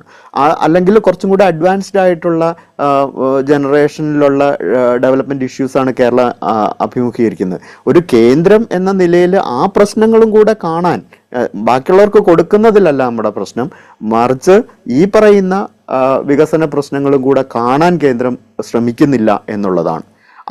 അതിനോടൊപ്പം തന്നെ വയനാട് പോലെയുള്ള വളരെ ലോകം തന്നെ നടുങ്ങിയ വിധത്തിലുള്ള ദുരിതങ്ങളിൽ ഒക്കെ കേന്ദ്രം സ്വീകരിക്കുന്ന നിലപാടാണ് നമ്മൾക്ക് ഭരണഘടനാപരമായിട്ട് തന്നെ കേരളത്തിനെതിരെ നിൽക്കുന്ന ഒരു സമീപനമാണ് സ്വീകരിക്കുന്നതെന്ന് പറയേണ്ടി വരുന്നു. റൈറ്റ് രാമൻ, ഞാൻ അതിലേക്ക് വരാം. ഈ കേരളത്തിൻ്റെ കാര്യം പറയുമ്പോൾ ഇപ്പോൾ വയനാട് പോലുള്ള ഒരു ദുരന്തത്തിനൊരു സഹായം കൊടുക്കേണ്ടത് ഒരു ബജറ്റിലൂടെ ആണോ അല്ലയോ എന്നുള്ളത് ക്വസ്റ്റ്യൻ വേറെയാണ്. അത് ബജറ്റ് വരെ കാത്തിരിക്കേണ്ട കാര്യമൊന്നുമില്ല. അതൊരു വലിയ ഡിസാസ്റ്റർ ആയിരുന്നു. അതിന് ആ പ്രദേശത്തുള്ള മനുഷ്യരെ സപ്പോർട്ട് ചെയ്യുക എന്നുള്ളത് സ്റ്റേറ്റിൻ്റെ മാത്രം ചുമതലയിൽ ചുരുങ്ങേണ്ട ഒരു കാര്യമല്ല. കേന്ദ്രത്തിൻ്റെ കൂടെ സഹായം ആവശ്യമാണ്. അത് നേരത്തെ പ്രഖ്യാപിക്കാതായിരുന്നു. പക്ഷേ ഈ ബജറ്റിലെങ്കിലും അതുണ്ടാകും എന്ന് പ്രതീക്ഷിച്ചിരുന്നു, ഒന്നാമത്തെ കാര്യം. രണ്ടാമത്തെ കാര്യം, കേരളം ആവശ്യപ്പെട്ടത് വിഴിഞ്ഞം പദ്ധതിയുടെ അടിസ്ഥാന സൗകര്യ വികസനം, അതിന് വേണ്ടിയിട്ടുള്ള ഒരു ഫണ്ടാണ്. വിഴിഞ്ഞത്തിന് വയബിലിറ്റി ഗ്യാപ്പ് ഫണ്ട് പോലും തിരിച്ചടക്കേണ്ടതാണ് എന്ന് പറയുന്ന കേന്ദ്രത്തിൽ നിന്ന് അത് പ്രതീക്ഷിക്കുന്നത് ശരിയാണോ എന്നുള്ള ക്വസ്റ്റ്യൻ അവിടെ ഉണ്ട്. എങ്കിൽ പോലും ഈ വിഴിഞ്ഞം തുറമുഖം നടത്തുന്നത് അദാനി ഗ്രൂപ്പ് ആയതുകൊണ്ട് ആ കൺസിഡറേഷനിലെങ്കിലും ഒരു ഫണ്ട് അലൊക്കേഷൻ ഉണ്ടാവും എന്നുള്ളൊരു പ്രതീക്ഷ ഉണ്ടായിരുന്നു, അതുണ്ടായില്ല. അതുപോലെ GST നടപ്പാക്കിയത് മൂലം കേരളം സവിശേഷമായി അഭിമുഖീകരിക്കുന്ന പ്രയാസങ്ങൾ, അതുപോലെ കൂടുതൽ കടമെടുക്കാൻ സാധിക്കാത്തതിന് മൂലം ഉണ്ടാകുന്ന പ്രതിസന്ധി, ഇതൊക്കെ പരിഹരിക്കുന്നതിന് വേണ്ടിയിട്ടുള്ളൊരു സ്പെഷ്യൽ ഫണ്ട് ആവശ്യപ്പെട്ടിരുന്നു, അതില്ല. അപ്പോൾ പൊതുവിൽ പ്രതിപക്ഷം ഭരണത്തിലുള്ള സംസ്ഥാനങ്ങളോട് സ്വീകരിക്കുന്നതിനേക്കാൾ കുറെ കൂടെ രൂക്ഷമായൊരു നിലപാട് കേരളത്തോട് കേന്ദ്രം എടുക്കുന്നുണ്ടോ? അതിൻ്റെ പ്രതിഫലനം ഈ ബജറ്റിലുണ്ടോ? തീർച്ചയായിട്ടും നമുക്ക് മനസ്സിലാക്കാൻ കഴിയേണ്ടത്, ഒന്ന് കഴിഞ്ഞ ഞാൻ ആദ്യം ഈ നേരത്തെ അനിൽ സൂചിപ്പിച്ച കാര്യത്തിന്റെ തുടർച്ചയായിട്ട് ഞാൻ ഇതിനെ കൊണ്ടുവരാം. ഒന്ന്, ഞാൻ ഈ ബജറ്റിന് തൊട്ട് മുമ്പായിട്ട് ഈ സിവിൽ സൊസൈറ്റി ഓർഗനൈസേഷനുകളുടെയും ഇക്കണോമിക് തിങ്ക് ടാങ്കുകളുടെയും ഒക്കെ അഭിപ്രായം എന്തൊക്കെയാണ് ചെയ്യേണ്ടത് എന്നുള്ളത് വെബ്സൈറ്റിലൂടെ ചോദിച്ചത്. അപ്പൊ അതിന് കൊടുത്ത ഒരു വളരെ പ്രധാനപ്പെട്ട ഒരു സംഗതിയായിരുന്നു നമുക്ക് ഈ ഒരു ഫെഡറലിസത്തെ മുന്നിൽ നിർത്തിക്കൊണ്ടുള്ള ഒരു ഡിഫറൻഷ്യൽ ബജറ്റിങ്ങിന്റെ ആവശ്യമുണ്ട് എന്നുള്ള ഒരു നിർദ്ദേശമാണ് ഞാൻ മുന്നോട്ട് വെച്ചിരുന്നത്. ഡിഫറൻഷ്യൽ ബജറ്റ് എന്ന് നമ്മൾ പറയുമ്പോൾ നമ്മൾ ഗ്ലോബലി ഇപ്പോൾ high income country, low and middle income countries and low income country, ഇങ്ങനെ 3 രീതിയിൽ തിരിക്കുന്നു. അല്ലെങ്കിൽ മുമ്പ് നമ്മൾ ഡെവലപ്പിംഗ് അല്ലെങ്കിൽ നോൺ ഡെവലപ്പിംഗ്, ആ രീതിയിലുള്ള ഇതുണ്ടായിരുന്നു. ഇതേ രീതിയിൽ ഇന്ത്യയിലെ സംസ്ഥാനങ്ങളെ തരംതിരിച്ച് ഓരോരുത്തർക്കും വേണ്ട അവരുടേതായിട്ടുള്ള പ്രത്യേകമായ സവിശേഷമായിട്ടുള്ള സാമ്പത്തിക സ്ഥിതിയെ മനസ്സിലാക്കിക്കൊണ്ട് അതിനുള്ള ആ സാമ്പത്തിക സ്ഥിതിയെ മെച്ചപ്പെടുത്താനുള്ള രീതിയിലാണ് ഈ ഫെഡറൽ ബജറ്റ് വരേണ്ടത്. ഇപ്പൊ ഫെഡറൽ ബജറ്റ് എന്ന് പറഞ്ഞു കഴിഞ്ഞാൽ യൂണിയൻ ഗവൺമെന്റിന്റെ പിന്നെ കൺട്രോളിലുള്ള ഏതാനും ഡിപ്പാർട്ട്മെന്റുകളുടെ ബജറ്റുകൾ മാത്രമാവരുത്. ആ ഡിപ്പാർട്ട്മെന്റുകൾ ഓരോ സംസ്ഥാനങ്ങളിലും എങ്ങനെയാണ് പ്രവർത്തിക്കുന്നത്, ആ പ്രവർത്തനത്തിൽ തമിഴ്നാടിനെയും ഒരുപോലെ കാണാൻ കഴിയും, അല്ലെങ്കിൽ കേരളത്തിനെയും അസമിനെയും ഒരുപോലെ കാണാൻ കഴിയും. കേരളവും ബീഹാറും ഒന്നല്ല, കേരളവും ഉത്തർപ്രദേശും ഒന്നല്ല. അപ്പോൾ ഉത്തർപ്രദേശിൻ്റെതായിട്ടുള്ള പ്രശ്നമുണ്ട്, അവർക്ക് ആ സ്കെയിൽ വളരെ പ്രധാനമാണ്. പക്ഷെ നമ്മളെ സംബന്ധിച്ചിടത്തോളം നമ്മൾ ഒരുപാട് മുന്നോട്ട് പോയിരിക്കുന്നു. ഇപ്പൊ കേരളം ഇന്ന് ഇന്ത്യയിലെ മറ്റൊരു സംസ്ഥാനവുമായിട്ട് താരതമ്യപ്പെടുത്താൻ കഴിയാത്ത രീതിയിൽ ഒരുപാട് വളർന്നിട്ടുള്ള സംസ്ഥാനമാണ്. ബൗദ്ധികമായും മാനവ വികസനപരമായും അങ്ങനെ പല സാമൂഹ്യമായും ഒക്കെ നമ്മൾ ഒരുപാട് മുന്നോട്ട് പോയിട്ടുണ്ട്. അപ്പൊ നമ്മുടെ ആവശ്യങ്ങൾ, കേരളത്തിൻ്റെതായിട്ടുള്ള ആവശ്യങ്ങൾ അതിനനുസരിച്ച് അഡ്രസ്സ് ചെയ്യാൻ കഴിയുന്നില്ല എന്നുള്ളതാണ്. വിഴിഞ്ഞമൊക്കെ ആ ക്രോണി ക്യാപിറ്റലിസ്റ്റിന്റെ സമയത്ത് പോലും അത് കേരളമായതുകൊണ്ട്, പിന്നെ വിഴിഞ്ഞത്തിൻ്റെതായിട്ടുള്ള പ്രശ്നങ്ങളും ഉണ്ട്, അതിൽ പലതരം ചർച്ചകളും നടക്കുന്നുണ്ട്, അതങ്ങനെ നിൽക്കട്ടെ. പക്ഷെ വയനാട് ഒരു വലിയ പ്രശ്നം തന്നെയാണ്. അത് ബജറ്റിൽ വരേണ്ടതേ അല്ല. അത് നാഷണൽ ഡിസാസ്റ്റർ മാനേജ്മെന്റ് അതോറിറ്റിയുടെ കൃത്യമായ അധികാര പരിധി കിടക്കുന്ന ഒരു സംഗതിയാണ്. അവരുടെ കയ്യിൽ അതിനുള്ള പണവും ഉണ്ട്. ഈ പണം ഉണ്ടായിട്ട് പോലും ഇത് എവിടെയാണ് പണം പോവുക, എവിടെയാണ് പണം ചെലവാക്കപ്പെടുക, എവിടെയാണ് പിന്നെ അത് പോവാതിരിക്കുക എന്നുള്ളത്. അപ്പൊ കേരളത്തിന്റെ കാര്യം വരുമ്പോൾ പ്രത്യേകിച്ചും കേരളത്തിലെ പല പ്രശ്നങ്ങളോടും മുമ്പ് നമ്മൾ പലപ്പോഴും ഉണ്ടാവാറുള്ളത് കേന്ദ്രത്തിലെ ഗവൺമെന്റും കേരളത്തിലെ ഗവൺമെന്റും 2 തലത്തിലുള്ളതായതുകൊണ്ട് അഭിപ്രായ വ്യത്യാസങ്ങളും മറ്റു പ്രശ്നങ്ങളൊക്കെ ഉണ്ടാവുമ്പോൾ തന്നെ കേരളത്തിന്റെ പ്രശ്നങ്ങൾ വരുമ്പോൾ ഒരുവിധം ഒരുമിച്ച് നിൽക്കാവുന്ന ഒരു സ്ഥിതി മുമ്പുണ്ടായിരുന്നു. പക്ഷെ ഇപ്പോ നമുക്ക് കേരളത്തിന് വേണ്ടി സംസാരിക്കാവുന്ന, കേരളത്തിൽ നിന്ന് തിരഞ്ഞെടുക്കപ്പെട്ട ഭരണപക്ഷ പിന്നെ പ്രതിനിധികൾ പോലും, അല്ലെങ്കിൽ കേരളത്തിന്റെ പേരിൽ അറിയപ്പെടുന്ന മറ്റു സംസ്ഥാനങ്ങളിൽ നിന്നാണെങ്കിൽ പോലും തിരഞ്ഞെടുക്കപ്പെട്ട ആളുകൾ പോലും കേരളത്തിനെതിരായി സംസാരിക്കുന്ന ഒരു സ്ഥിതി, അത് ഒരു ഫെഡറലിസത്തിനകത്ത് ഒരുപാട് പ്രശ്നങ്ങൾ ഉണ്ടാക്കുന്നുണ്ട് എന്നാണ് ഞാൻ മനസ്സിലാക്കുന്നത്. ഞാൻ അതിന്റെ ഒരു മറ്റൊരു ഉദാഹരണം പറയുകയാണെങ്കിൽ, അത് ഫിനാൻസ് കമ്മീഷനുമായിട്ട് ബന്ധപ്പെട്ടിട്ടുള്ളതാണ്. ഇപ്പൊ ഫിനാൻസ് കമ്മീഷന്റെ ക്രൈറ്റീരിയയിൽ വരുന്നത് മുഴുവൻ അത് ഈ GST എന്നുള്ള അല്ലെങ്കിൽ മറ്റു വരുമാനങ്ങളിൽ നിന്നുള്ള ഒരു വലിയ പങ്ക് സംസ്ഥാനങ്ങളിലേക്ക്, പഞ്ചായത്തുകളിലേക്കും ഒക്കെ അത് വിഭജിക്കുന്ന സമയത്ത് കേരളത്തിന് കിട്ടേണ്ടതായ പണം കേരളത്തിന് കിട്ടുന്നില്ല എന്നുള്ളൊരു പ്രശ്നമുണ്ട്. അത് നേരത്തെ അനിൽ സൂചിപ്പിച്ച പോലെ തന്നെ മറ്റുള്ള സംസ്ഥാനങ്ങൾക്ക് കൊടുക്കരുത് എന്നല്ല, പക്ഷെ കേരളത്തിന് കിട്ടേണ്ടതായ അല്ലെങ്കിൽ കേരളത്തിൻ്റെതായിട്ടുള്ള ആവശ്യങ്ങളെ മുൻനിർത്തിക്കൊണ്ട് ഇപ്പൊ അവിടെ കേരളത്തിലെ പഞ്ചായത്തുകൾ ഓൾറെഡി ചെയ്തു കഴിഞ്ഞ കാര്യങ്ങളെ ഗൈഡ് ലൈനിൽ വെച്ചുകൊണ്ട് ഇതാണ് നിങ്ങൾ 50% പൈസ ഇതിനു മാത്രമേ ഉപയോഗിക്കാവൂ എന്ന് പറയുന്നതോടുകൂടി ആ പണം ഉപയോഗിക്കാൻ കഴിയാത്തതായി മാറുകയാണ്. അപ്പൊ ഫിനാൻസ് കമ്മീഷൻ പോലും കേരളത്തിനെ ഡിസേബിൾ ആക്കുന്ന ഒരു സ്ഥിതിയാണ്. അത് കേരളം മാത്രമല്ല, കേരളത്തെ പോലെ പല കാര്യങ്ങളിലും അത്യാവശ്യം അഡ്വാൻസ്മെന്റ് കൈവരിച്ച പല സംസ്ഥാനങ്ങൾക്ക് ഈ പ്രശ്നമുണ്ട്. അത് പൊളിറ്റിക്കലും ആണ്, ഇക്കണോമിക്കും ആണ്, രണ്ടുമാണ്. അപ്പൊ ഈ പൊളിറ്റിക്കലായിട്ടുള്ള പിന്നെ പ്രശ്നങ്ങളും കേരളം ഈ ബജറ്റ് സമയത്ത് നേരിടുന്നുണ്ട്. അതുപോലെ വളരെ ഇക്കണോമിക് ആയിട്ടുള്ള നമ്മൾ സാമൂഹ്യമായും സാംസ്കാരികമായും സാമ്പത്തികമായും കൈവരിച്ചിട്ടുള്ള പല നേട്ടങ്ങളും നമ്മുടെ പിന്നെ ഇന്ത്യ എന്ന രാജ്യത്തിനകത്തെ ഒരു സംസ്ഥാനം എന്നുള്ള രീതിയിൽ നമ്മുടെ മുന്നേറ്റത്തിന് സഹായിക്കുന്നതിന് പകരം നമ്മളെ പിടിച്ചു നിർത്തുകയാണ് ചെയ്യുന്നത്. അതൊരു വലിയ പ്രശ്നമാണ്. അപ്പോൾ വികസനത്തിന് ഡിസിൻസെന്റീവ് ആയിട്ട് സാമ്പത്തിക വികസനം മാറുമ്പോൾ അതൊരു വലിയ പ്രശ്നമായിട്ട് മാറും. റൈറ്റ്. അവസാനം ഞാൻ രാമനിലേക്ക് വരാം. അതിനു മുമ്പ് അനിൽ, നമ്മൾ ഈ കഴിഞ്ഞ ബജറ്റിലൊക്കെ ഈ എന്താ പറയുക സാമ്പത്തിക ആരോഗ്യത്തെക്കുറിച്ച്, രാജ്യത്തിൻ്റെ സാമ്പത്തിക ആരോഗ്യത്തെക്കുറിച്ചുള്ളൊരു കണക്കെടുപ്പ് വളരെ പ്രധാനമായിട്ട് കഴിഞ്ഞ ബജറ്റ് ഡിസ്കഷനിലൊക്കെ നമ്മൾ നടത്തിയിരുന്നു. ഇത്തവണയും അത് വേണമെന്ന് എനിക്ക് തോന്നുന്നു. കാരണം വെച്ച് കഴിഞ്ഞാൽ ഇപ്പോൾ കഴിഞ്ഞ സാമ്പത്തിക വർഷത്തെ പ്രതീക്ഷിക്കുന്ന ധനക്കമ്മി ധനകാര്യമന്ത്രി തന്നെ ബജറ്റ് പ്രസംഗത്തിൽ പറയുന്നത് 4.8% എന്നാണ്.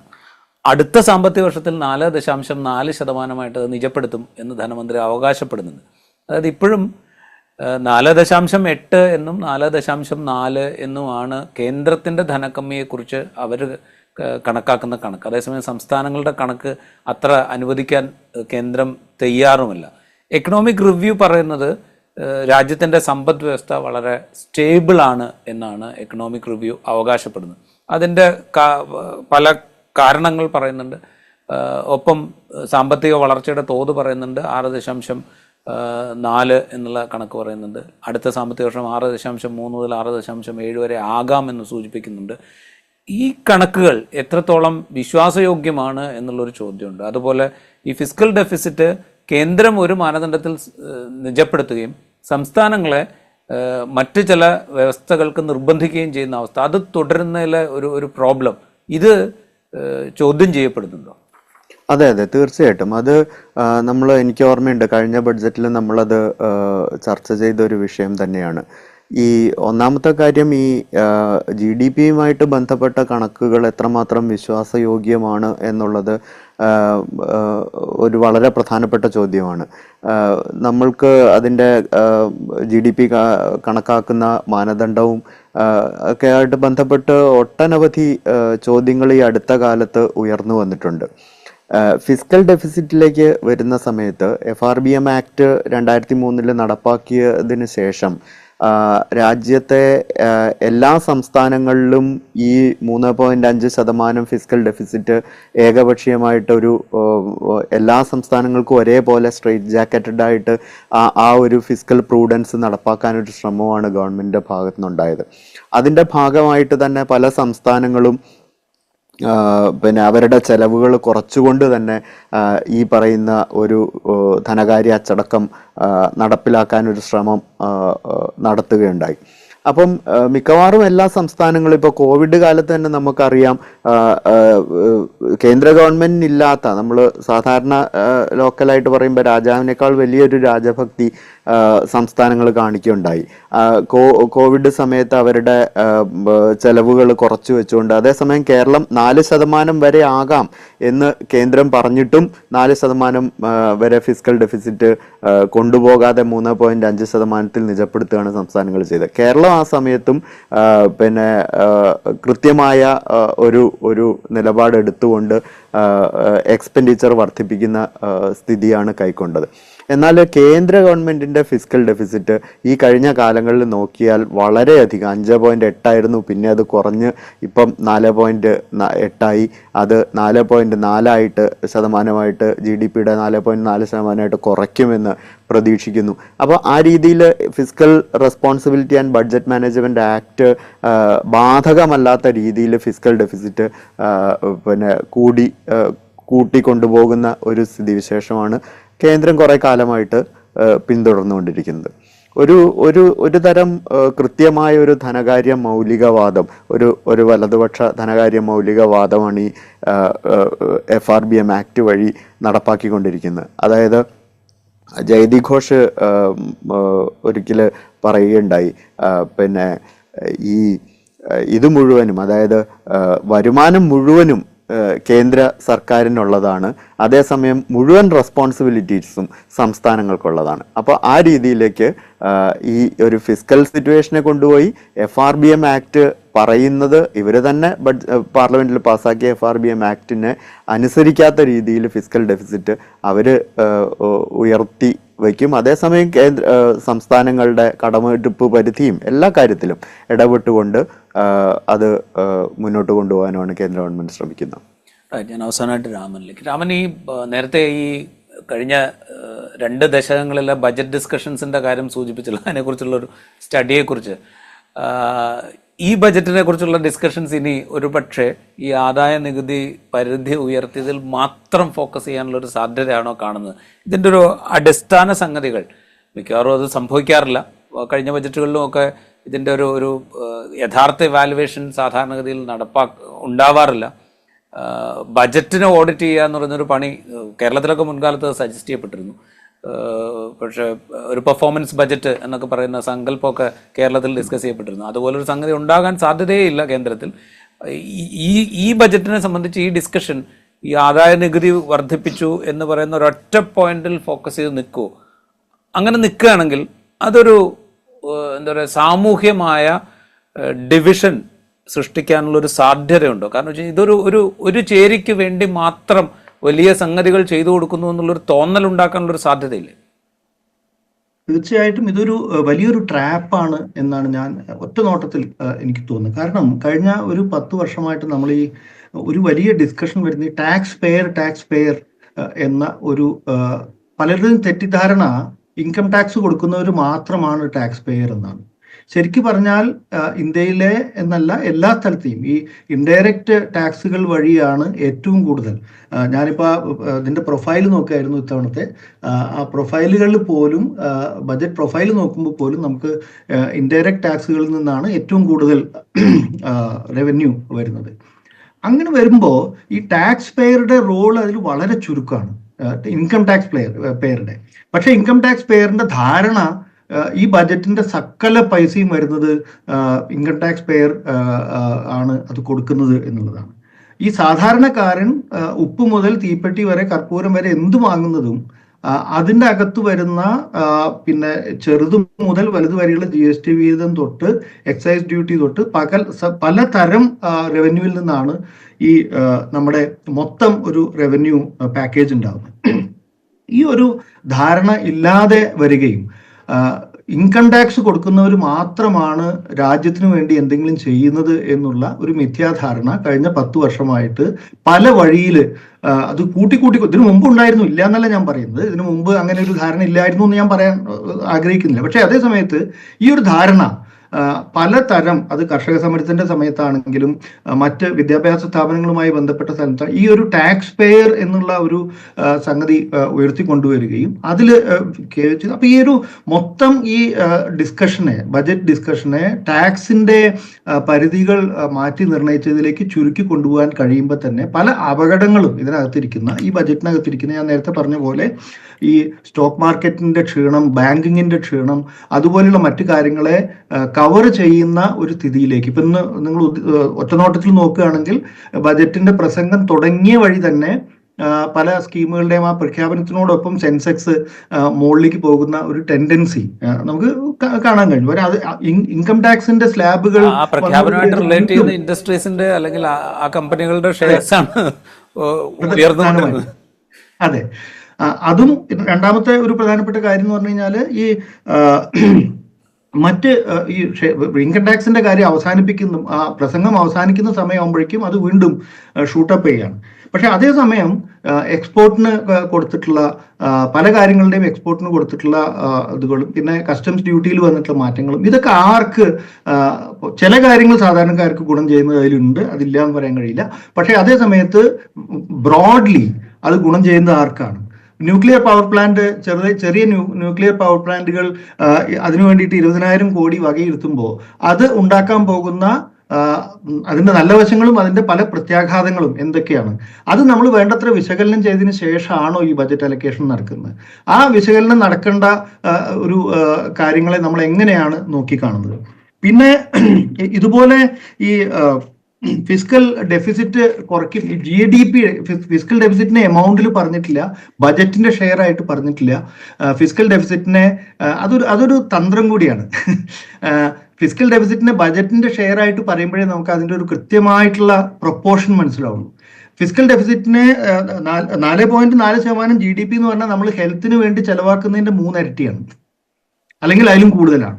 ഹെൽത്തിന് വേണ്ടി ഇന്ത്യ ഗവൺമെന്റ് ചെലവാക്കുന്ന പണത്തിന്റെ ഒരു 3.5 ഇരട്ടിയോളം ഫിസിക്കൽ ഡെഫിസിറ്റുമായിട്ടാണ് ഇന്ത്യ ഗവൺമെന്റ് ജീവിക്കുന്നത് എന്നുള്ള ചർച്ച, അങ്ങനെയാണ് ഭരണം മുന്നോട്ട് പോകുന്നത് എന്നുള്ള ചർച്ച, ഇൻകം ടാക്സ് സ്ലാബിന്റെ ചർച്ചകൾക്ക് പിന്നിൽ അത് അദൃശ്യമായി പോകുന്ന ഒരു നിർഭാഗ്യകരമായിട്ടുള്ള സ്ഥിതി ഇതിൽ വന്നേക്കാം.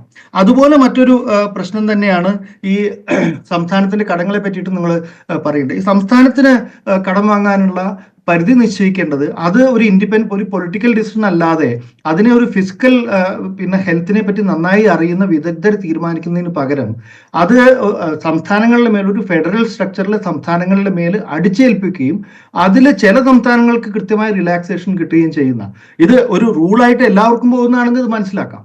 പക്ഷെ ചില സംസ്ഥാനങ്ങൾ പലതരത്തിൽ ഈ ബ്ലെൻഡഡ് ഫിനാൻസിന്റെ പല പിന്നെ ഈ ന്യൂ ലിബറൽ ഇക്കണോമിയുടെ ഒരു പ്രത്യേകതയും കൂടിയാണത്. ഈ ബ്ലെൻഡഡ് ഫിനാൻസ് ഉപയോഗിച്ചുകൊണ്ട് അവർ പല കാര്യങ്ങളെയും മറച്ചു വെക്കാനും പല തരത്തിൽ പൈസ ആർജിക്കാനും കഴിയുമ്പോൾ ജനകീയമായ, അതാണ് വെൽഫെയർ ഇക്കണോമിക്സിന്റെയും ക്യാപിറ്റൽ ഇക്കണോമിക്സിന്റെയും തമ്മിലൊരു വ്യത്യാസമുണ്ട്.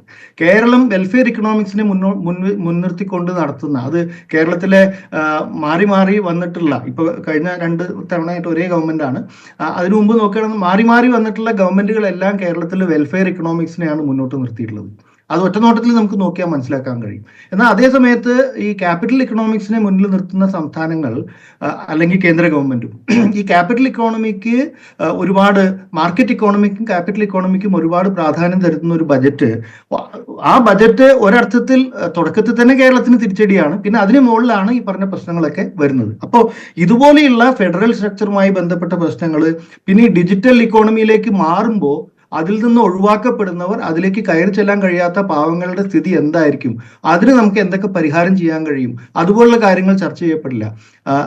സാമൂഹ്യ വ്യവസ്ഥയിലെ, സാംസ്കാരിക വ്യവസ്ഥയിലെ ഏറ്റവും അടിത്തട്ടിൽ കിടക്കുന്ന ആളുകൾ, അവരെ എങ്ങനെ നമ്മൾ മുന്നോട്ട് കൊണ്ടുവരും, അവർക്ക് നിത്യവരുമാനം എങ്ങനെ ഉണ്ടാക്കും, ഇതുപോലെയുള്ള ഒരു വെൽഫെയർ മാൻഡേറ്റ് എന്ന് പറയുന്ന സംസ്ഥാനത്തിന്റെ അല്ലെങ്കിൽ ഒരു രാഷ്ട്രത്തിന്റെ മാൻഡേറ്റ്, ആ മാൻഡേറ്റ് ഇതുപോലെയുള്ള മറകൾക്ക് പിന്നിലേക്ക് പോകുമ്പോൾ ശരിക്കും ഉണ്ടാകാൻ പോകുന്നത് നമ്മളുടെ രാജ്യം നേരിട്ടുകൊണ്ടിരിക്കുന്ന സാമ്പത്തികമായ ക്ഷീണം അത് കൂടി വരികയും, എന്നാൽ ഈ 2-3% ഇതിന്റെ ഗുണഭോക്താക്കളായ, അതിന്റെ ഗുണം അനുഭവിക്കുന്നതായിട്ടുള്ള ആളുകളുടെ എന്തായാലും പറയാ ഒരു വാഴ്ത്തുപാട്ടുകൾക്കിടയിലേക്ക് നമ്മുടെ ഇക്കോണമി തകർന്ന് തരിപ്പണമാകുന്നത് നമ്മൾ അറിയാതെ പോവുകയും ചെയ്യുന്ന ഒരു സ്ഥിതിയാണ് വന്നുകൊണ്ടിരിക്കുന്നതെന്നാണ് എനിക്ക് തോന്നുന്നത്. റൈറ്റ്. ഞാൻ അവസാനമായിട്ട് ഡോക്ടർ അനിലിലേക്ക് ഒരു കാര്യം കൂടി, ഇപ്പോൾ ഡോക്ടർ രാമൻ ചൂണ്ടിക്കാണിച്ചപ്പോഴാണ് ഞാനത് ചോദിക്കേണ്ടതാണല്ലോ എന്ന് തോന്നിയത്. ഇപ്പോൾ അണോർജ്ജ മിഷൻ പ്രഖ്യാപിച്ചിട്ടുണ്ട്. അണോർജ്ജ മിഷൻ പ്രഖ്യാപിക്കുമ്പോൾ ഈ 20,000 കോടി രൂപ അതിന് നീക്കിവെക്കുക മാത്രമല്ല ചെയ്തിരിക്കുന്നത്, അണോർജ്ജ നിയമത്തിൽ മാറ്റം വരുത്താൻ പോകുന്നു, അവിടെ സ്വകാര്യ നിക്ഷേപം അനുവദിക്കാൻ പോകുന്നു, അതുപോലെ ഒരു ആണവ അപകടം ഉണ്ടായാൽ അതിൻ്റെ ലയബിലിറ്റി ആർക്ക് എന്ന് ഡിഫൈൻ ചെയ്യുന്ന നിയമത്തിൽ മാറ്റം വരുത്താൻ പോകുന്നു. ഇത് അമേരിക്ക ഉണ്ടാക്കിയിരിക്കുന്ന സിവിൽ ന്യൂക്ലിയർ എനർജി പാക്ടിൻ്റെ, കരാറിൻ്റെ ഒക്കെ തുടർച്ചയായിട്ടുള്ള സംഗതികളാണ് എന്ന് നമ്മളിപ്പോൾ ഒറ്റ നോട്ടത്തിൽ ഒരുപക്ഷെ മനസ്സിലായെന്ന് വരില്ല. ഇതുണ്ടാക്കുന്ന ഒരു ഇമ്പാക്റ്റ് എത്രയായിരിക്കും? അതെ, തീർച്ചയായിട്ടും. അത് നമ്മളുടെ മുന്നിൽ ചരിത്രത്തിൽ നമ്മൾക്ക് പാഠങ്ങളുണ്ട്. പിന്നെ ഭോപ്പാൽ ദുരന്തമൊക്കെ ആയിട്ട് ബന്ധപ്പെട്ട് നമുക്ക് അറിയാവുന്ന കാര്യങ്ങളാണ്. വളരെ രാജ്യത്ത് നിലനിൽക്കുന്ന നിയമങ്ങളെ തന്നെ മാറ്റി എഴുതിക്കൊണ്ട്, അതിന് തന്നെ ഭേദഗതി വരുത്തിക്കൊണ്ട് ഈ ഒരു കാര്യം നടപ്പിലാക്കാൻ വേണ്ടിയിട്ടാണ് ഗവൺമെൻറ് ശ്രമിച്ചുകൊണ്ടിരിക്കുന്നത്. അതിൻ്റെ ഭാഗമായിട്ടാണ് എന്നുള്ളത് ന്യായമായിട്ട് നമ്മൾ സംശയിക്കേണ്ടി വരും. സിവിലിയൻ രാജ്യത്തുള്ള ഒരു പരിരക്ഷ ഇല്ലാതാക്കിക്കൊണ്ട് തന്നെയാണ് അത് നടപ്പിലാക്കുന്നതെന്ന് നമ്മൾ സംശയിക്കേണ്ടി വരും അക്കാര്യത്തിൽ. റൈറ്റ്. എന്തായാലും ഈ ബജറ്റ് ഓർക്കപ്പെടുക ആദായ നികുതി പരിധിയിൽ വരുത്തിയിരിക്കുന്ന 7 ലക്ഷത്തിൽ നിന്ന് 12 ലക്ഷം എന്ന് പറയുമ്പോൾ ഒരു 5 ലക്ഷത്തിൻ്റെ മാറ്റമാണ്. അങ്ങനെയായിരിക്കും, ആ ഒരു വോള്യത്തിലായിരിക്കും ഒരുപക്ഷെ ഈ ബജറ്റ് ഓർക്കപ്പെടുകയും വിലയിരുത്തപ്പെടുകയും ചെയ്യുക എന്നുള്ളത് സംശയമില്ലാത്ത സംഗതിയാണ്. പക്ഷെ ഇങ്ങനെ ഓർക്കപ്പെടുമ്പോൾ എന്തൊക്കെ കാര്യങ്ങളാണ് മറക്കപ്പെടുന്നത് അല്ലെങ്കിൽ മറയ്ക്കപ്പെടുന്നത് എന്നുള്ള ചോദ്യം അവിടെയുണ്ട്. അതിനെക്കുറിച്ചാണ് നമ്മൾ സംസാരിക്കാൻ ശ്രമിച്ചത്. വളരെ നന്ദി രാമൻ ഡിസ്കഷനിൽ പങ്കെടുത്തതിനൊപ്പം ഡോക്ടർ അനിൽ വർമ്മ. ഈ യൂണിയൻ ബജറ്റുമായി ബന്ധപ്പെട്ട ഈ സ്പെഷ്യൽ ഡിബേറ്റ് ഇവിടെ അവസാനിക്കുന്നു. വീണ്ടും നമുക്ക് കാണാം.